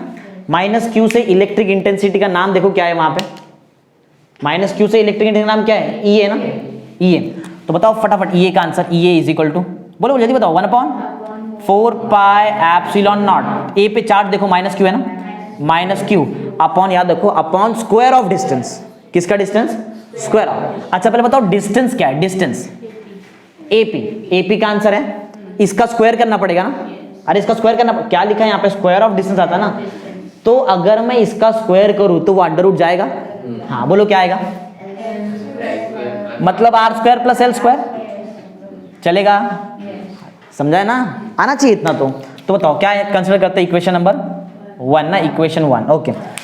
चलो बोलो अब क्या निकालते हैं, बोलो जल्दी बताओ, electric intensity due to plus Q, बोलने आएगा ना, प्लस क्यू कौन से पॉइंट पे, बी पे है, तो ई बी निकालना पड़ेगा, राइट ना, ई बी चार्ज भी देख के रखो, फटाफट आंसर बताओ, E B is equal to 1/4 pi epsilon naught plus Q upon P B ना, और इसका पी बी का स्क्वायर करना पड़ेगा आपको, स्क्वायर ऑफ डिस्टेंस, रूट जाएगा ना। अच्छा इधर कैपिटल लिख दिया क्या, स्मॉल आ रहा है ना, हाँ बोलो क्या आएगा, दोनों सेम है, हाँ दोनों सेम है, तो R square plus L square ना, रूट नहीं लिखने का ना, तो R square plus L square, समझा। तो इक्वेशन नंबर बोलो क्या लो इसको मैं, इक्वेशन नंबर 2, इक्वेशन नंबर 2 लो, इक्वेशन 2, राइट। ध्यान से इक्वेशन 1 और इक्वेशन 2 को देखो, खाली एक ही फर्क है, बताओ क्या फर्क है, वो प्लस माइनस साइन ना, वही फर्क है फ्रॉम इक्वेशन 1 एंड 2। देखो प्लस माइनस साइन तो डायरेक्शन बताएगा ना, डायरेक्शन वगैरह बताएगा। अगर सिर्फ मैं मैग्नीट्यूड लूँ तो मैग्नीट्यूड ऑफ ई ए और मैग्नीट्यूड ऑफ ई बी लूँ तो क्या ये दोनों सेम रहेगा, मैग्नीट्यूड का अलग अलग रहेगा।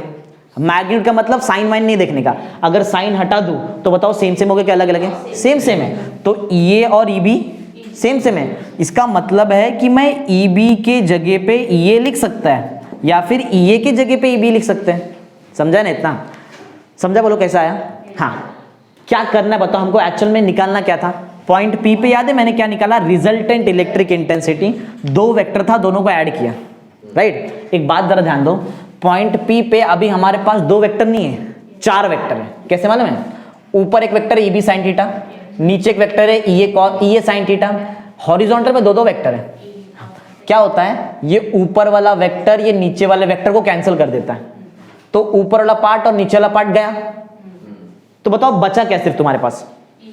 ये cos theta plus EB cos theta, यही बचा ना। मालूम है ना, ये देखो ना अपोजिट डायरेक्शन है कि नहीं, तो कैंसिल हो जाएगा। पहले बताओ कौन किसको कैंसिल करता है, कौन किसको कैंसिल करता है, पहले बताओ कौन किसको कैंसिल कर रहा है? EB sine theta cancels EA sine theta, यही है ना। तो सिंस E क्या बोल रहे हैं? EB ना, EB साइन थीटा कैंसिल करता है EA साइन थीटा को। Since EB sine theta cancels, बराबर ना, CN CL आता ना, कैंसल्स, कैंसिल किसको कैंसिल कर रहा है बताओ? EA साइन थीटा को, इसको कैंसिल करता है। EB sine theta EA sine theta को कैंसिल करता है। तो बताओ जो तुम्हारा रिजल्टेंट E रहने वाला है, जैसे रिजल्टेंट E इधर था ना, किधर गया? E था EA प्लस EB, यहां पे तुम्हारे पास EA प्लस EB नहीं आएगा, रिजल्टेंट E ये है ना, रिजल्टेंट E यही बचा है ना। बताओ क्या क्या बचा, बताओ? EA cos theta plus EB cos theta, समझा?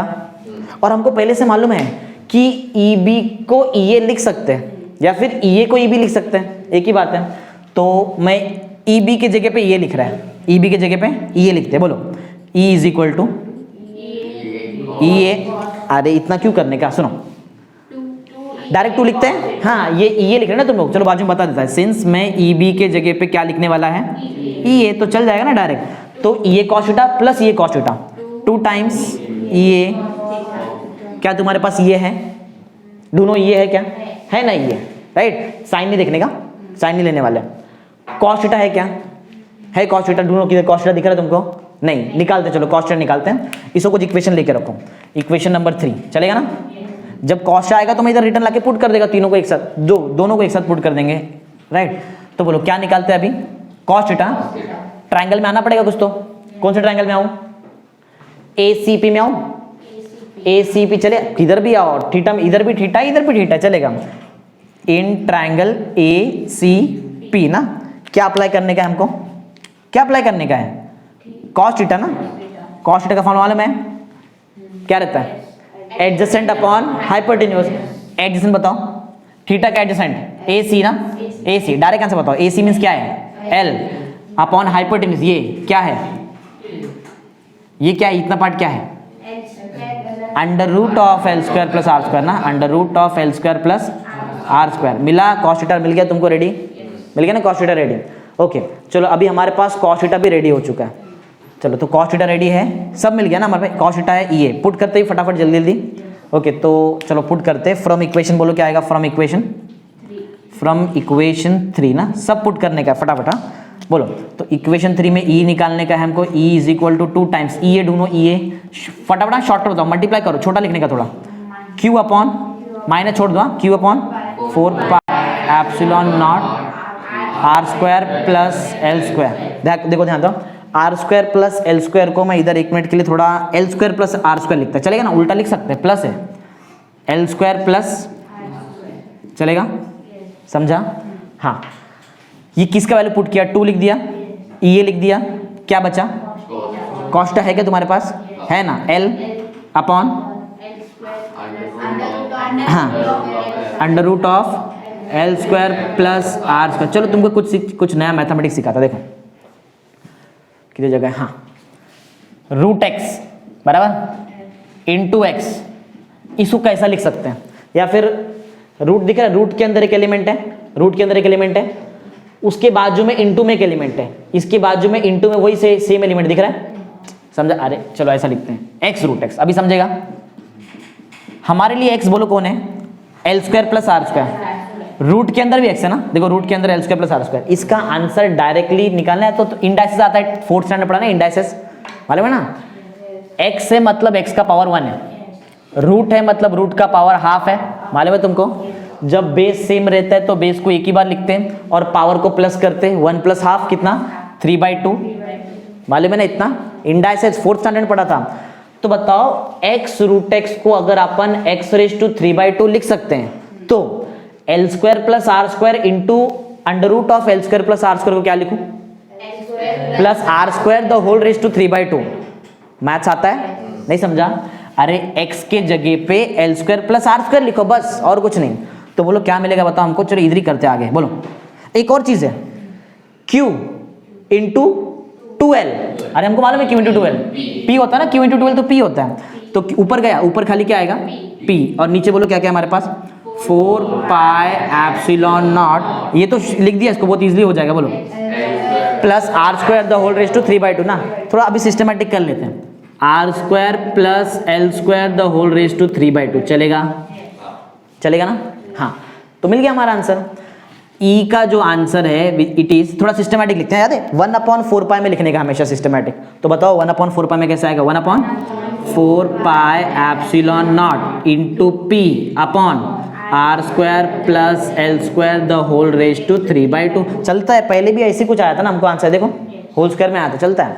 तो ये हम लोग ने बोलो क्या निकाल दिया, this is the required expression for electric intensity, किधर किधर, एट द इक्वेटर ना, eight the equator of electric dipole. क्या शॉर्ट इलेक्ट्रिक डायपोल?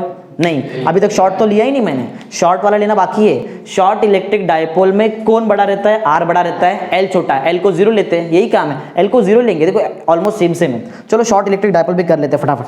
बोलो कौन सा, for a short electric dipole ना, for a short electric dipole, for a short electric dipole. Short electric dipole के लिए कौन किससे बड़ा रहता है, कौन किससे बड़ा था? देखो ना, ये डायपोल छोटा हो जाएगा, पॉइंट बहुत दूर, तो R बहुत बड़ा रहेगा ना L से, R is much greater than L, hence L can be neglected. L को हम लोग नेग्लेक्ट कर सकते हैं। अगर मैं L को नेग्लेक्ट करूं, इसका मतलब हमको मालूम रहना चाहिए, इसका मतलब क्या है, L का वैल्यू 0, खाली किधर, डिनोमिनेटर में, वैसे न्यूमरेटर में है ही नहीं, लेकिन याद रखो कोई भी चीज को नेग्लेक्ट कर रहे इसका मतलब का उसका वैल्यू क्या लेने का, 0 एंड ओनली डिनोमिनेटर, और किधर नहीं ले सकते। तो चलो हम लोग L का वैल्यू क्या लेते हैं, डायरेक्ट माइंड में सॉल्व करेंगे, इतना सब कुछ करने की जरूरत है। देखो मैं L का वैल्यू बोलो क्या लेने वाला हूँ, 0, तो L के जगह पे जरा 0 डाल के देखो क्या आएगा, R² आएगा, R²⁻², तो वो 2 कैंसिल होएगा, नहीं समझा? देखो R² हमारे पास है, ये L² गया, R² का भी तो पावर है ना, होल पावर 3, मैं बोल रहा ये 2 जाता है ना, क्या बचा, पहले भी वैसे कुछ आया था, देखो R³ वही ना। बोलो final formula, E is equal to 1/4πε0 into P upon, अरे बहुत ईजी है याद रखने के लिए, इसको और इसको देखो जरा, एक ही फर्क मिलेगा तुमको, क्या मिलेगा, 2, समझा क्या? तो एक बात बताओ, एक क्वेश्चन एग्जाम में ऐसा CET में आ चुका है एक बार कि the electric intensity at the axis, अच्छा इसको मैं A लिख दूं यहाँ पे, A मीन्स क्या है, ये एक्सिस पे, E लिखूं इक्वेटर पे, दोनों में से ज्यादा क्या है, दोनों में से ज्यादा कौन है, E ज्यादा है कि EB ज्यादा है, सॉरी E ज्यादा है कि EE ज्यादा है, ये 2P आता है इधर न्यूमरेटर में। अच्छा बताओ EA और EE में क्या रिलेशन है, EA और EE में क्या रिलेशन है, EA is double of EE,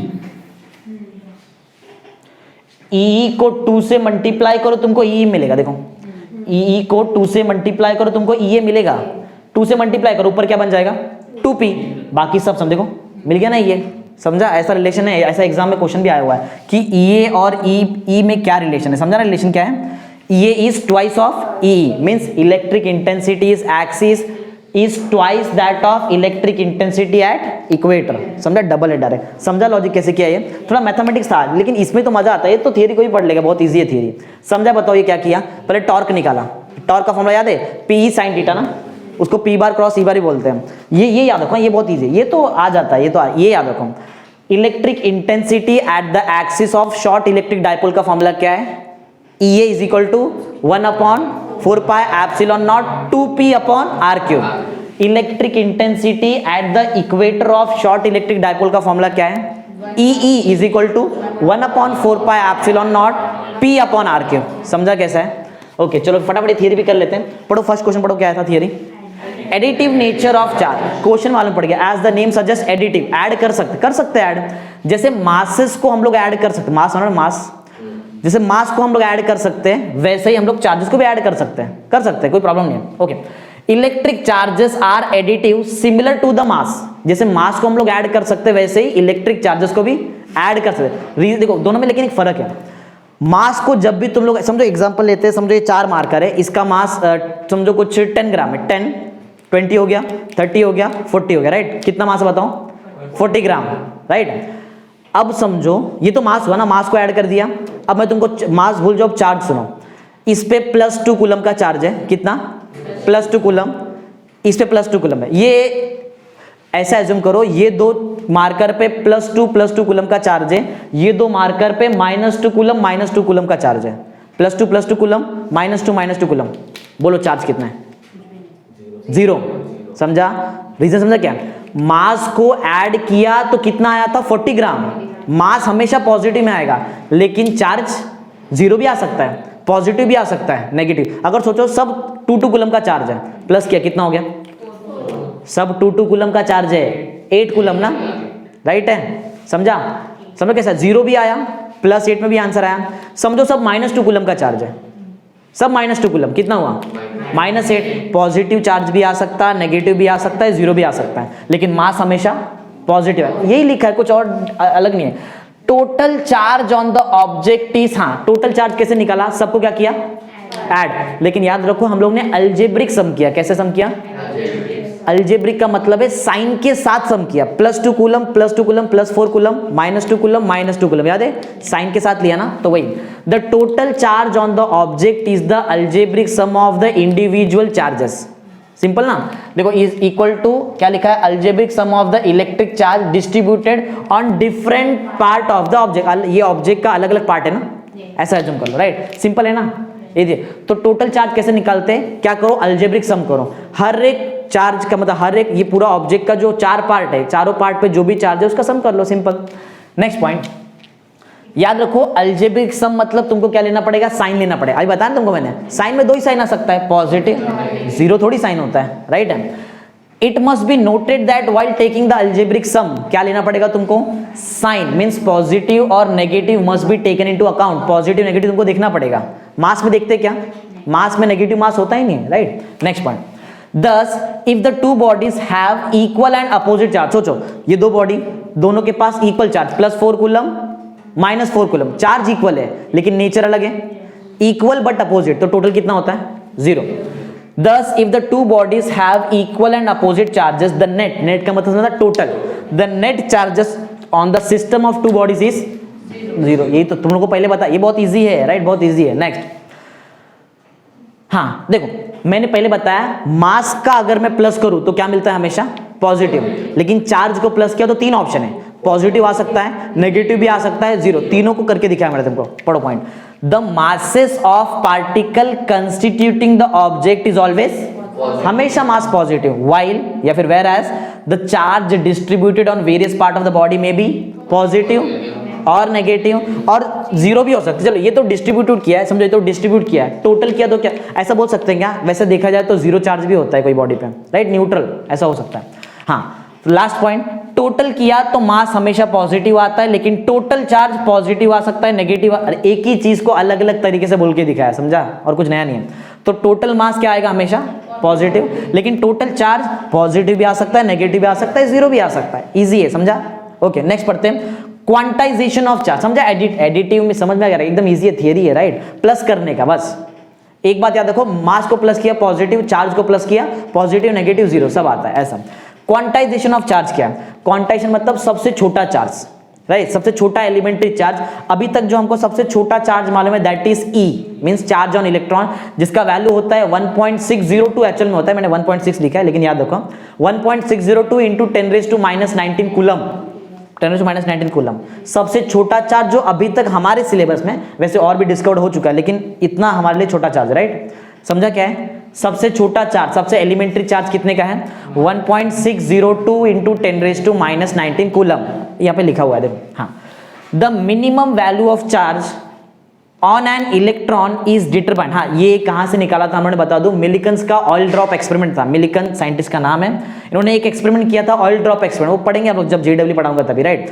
तो ऑयल ड्रॉप जो एक्सपेरिमेंट किया था वहां से हमको एक इलेक्ट्रॉन पे कितना चार्ज है मालूम पड़ा, चार्ज कितना है 1.602 इंटू 10⁻⁻19 कूलम, समझा सबको, हाँ। और इसको हम लोग क्या बोलते हैं, एलिमेंटरी चार्ज, समझा, ओके। आगे बढ़ते हैं, देखो प्रोटॉन पे पॉजिटिव चार्ज रहता है मालूम है तुमको, इलेक्ट्रॉन पे नेगेटिव चार्ज, तो कोई बॉडी पे जो चार्ज रहेगा वो कितना होता है, वो इंटीग्रल मल्टीपल ऑफ ई रहता है, ई समझ में आता है, इलेक्ट्रॉन का चार्ज। तो मैं ऐसा बोल सकता है कोई बॉडी पे 2e का चार्ज है, 4e का चार्ज है, -4e का चार्ज है, +4e का चार्ज है, मीन्स कोई भी बॉडी पे जो चार्ज रहेगा वो रहेगा इंटीग्रल मल्टीपल ऑफ ई, ई में प्लस और माइनस दोनों आ सकता है, प्लस क्यों, क्योंकि प्रोटॉन पे पॉजिटिव चार्ज, और माइनस क्यों, क्योंकि इलेक्ट्रॉन पे negative charge. Since proton is positive and electron is negative, are the charge particle constituting the matter, एक मैटर में प्रोटॉन और इलेक्ट्रॉन दोनों होता है, राइट, हमेशा एटम देखा रहेगा ना तुमने। The charge on any object, कोई भी ऑब्जेक्ट पे जो भी चार्ज रहेगा वो क्या रहेगा, इंटीग्रल मल्टीपल ऑफ ई, उसमें प्लस ई भी आ सकता है माइनस ई भी आ सकता है, राइट। ये प्लस ई माइनस ई क्यों ले रहे हैं हम लोग, क्योंकि सबसे छोटा चार्ज जो हमको मालूम है वो क्या है, वो तो ई का चार्ज है, तो ई के मल्टीपल में ही आएगा ना, सिंपल, ओके। आगे देखते हैं, अगर समझो कोई बॉडी का चार्जिंग, जैसे समझो एग्जांपल हम लोग मोबाइल को चार्ज कर रहे हैं, राइट, तो अगर मोबाइल में जो बैटरी है उसको हम लोग फुल चार्ज कर रहे हैं, इसका मतलब क्या है, उसमें जो चार्ज आ रहा है हम लोग चार्ज सेंड करेंगे उसमें, तो वो जो तुम्हारा जो चार्जर से जो बैटरी चार्ज होगा उसमें बैटरी में कितना चार्ज आएगा, इंटीग्रल मल्टीपल ऑफ ई आने वाला है, ज्यादा चार्ज आएगा कि कम चार्ज आएगा, ज्यादा, क्योंकि चार्ज कर रहे हैं अभी उसको, राइट ना, तो -e का चार्ज, नेगेटिव चार्ज ज्यादा ना उसमें, ऐसा, राइट, समझा कैसे। तो जब चार्ज करेंगे तो ऐसा बोल सकते हैं कि उसमें इलेक्ट्रॉन का कंटेंट बढ़ता है, और जब डिस्चार्ज करेंगे तो कम हो जाएगा कंटेंट, यही ना पॉइंट, पढ़ो। The charge on any object is increase होता है, चार्जिंग किया तो इंक्रीज होएगा, डिस्चार्ज किया तो डिक्रीज होएगा, और डिक्रीज इन मल्टीपल ऑफ ई के मल्टीपल में ही बढ़ेगा, ई के मल्टीपल में ही कम होने वाला है, समझा, क्योंकि ई तो सबसे छोटा चार्ज है, right.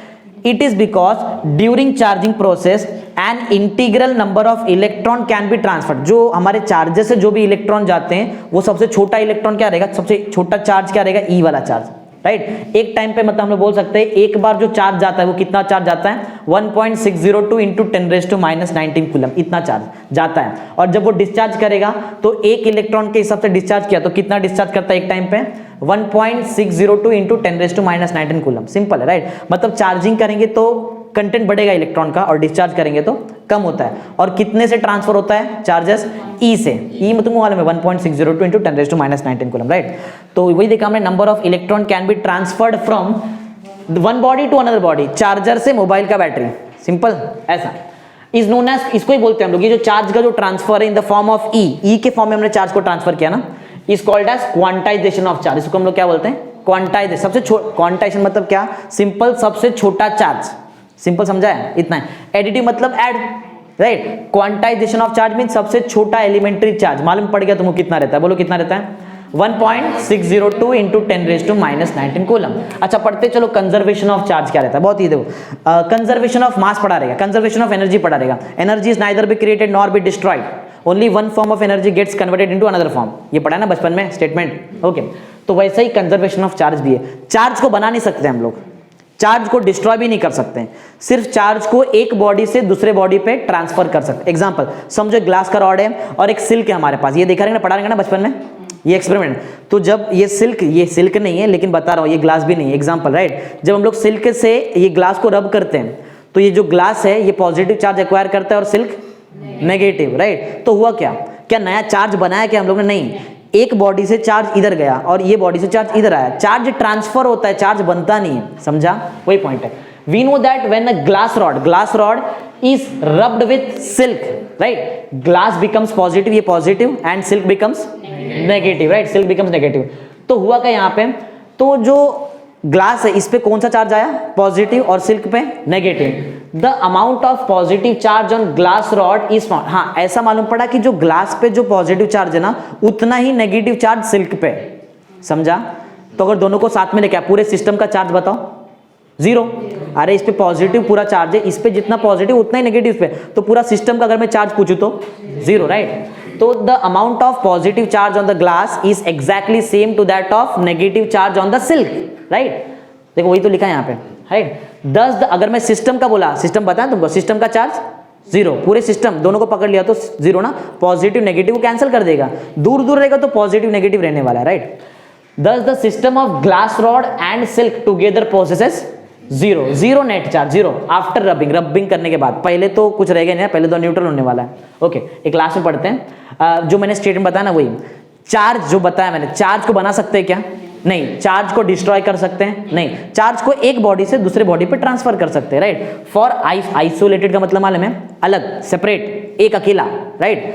For isolated system charges are neither be created nor be destroyed, only charges are transferred from one body to another, या वैसे बोल सकते, देखो लिखा रहेगा, only it is transferred from one part of the system to another part of system. का दो part है ना, सिल्क और ग्लास, ऐसा समझा ना। सिस्टम क्या रहता है? एक ऐसा चीज जिसको हम लोग कंसिडर कर रहे हैं उसको सिस्टम बोलते हैं, राइट। तो समझिए तो बहुत इजी था पॉइंट, राइट। क्या किया, पहले ग्लास रॉड लिया, सिल्क से रब कर दिया, किस पे पॉजिटिव किस पे नेगेटिव आया? ग्लास पे क्या आया? पॉजिटिव, सिल्क पे नेगेटिव। फिर देखा कि जो चार्ज ग्लास रॉड पे आया उतना ही ये ग्लास पे पॉजिटिव चार्ज आया और सिल्क पे नेगेटिव, दोनों का चार्ज एग्जैक्टली सेम था, खाली ये पॉजिटिव और ये नेगेटिव। तो पूरा सिस्टम का चार्ज, थर्ड पॉइंट, पूरे सिस्टम का चार्ज जीरो।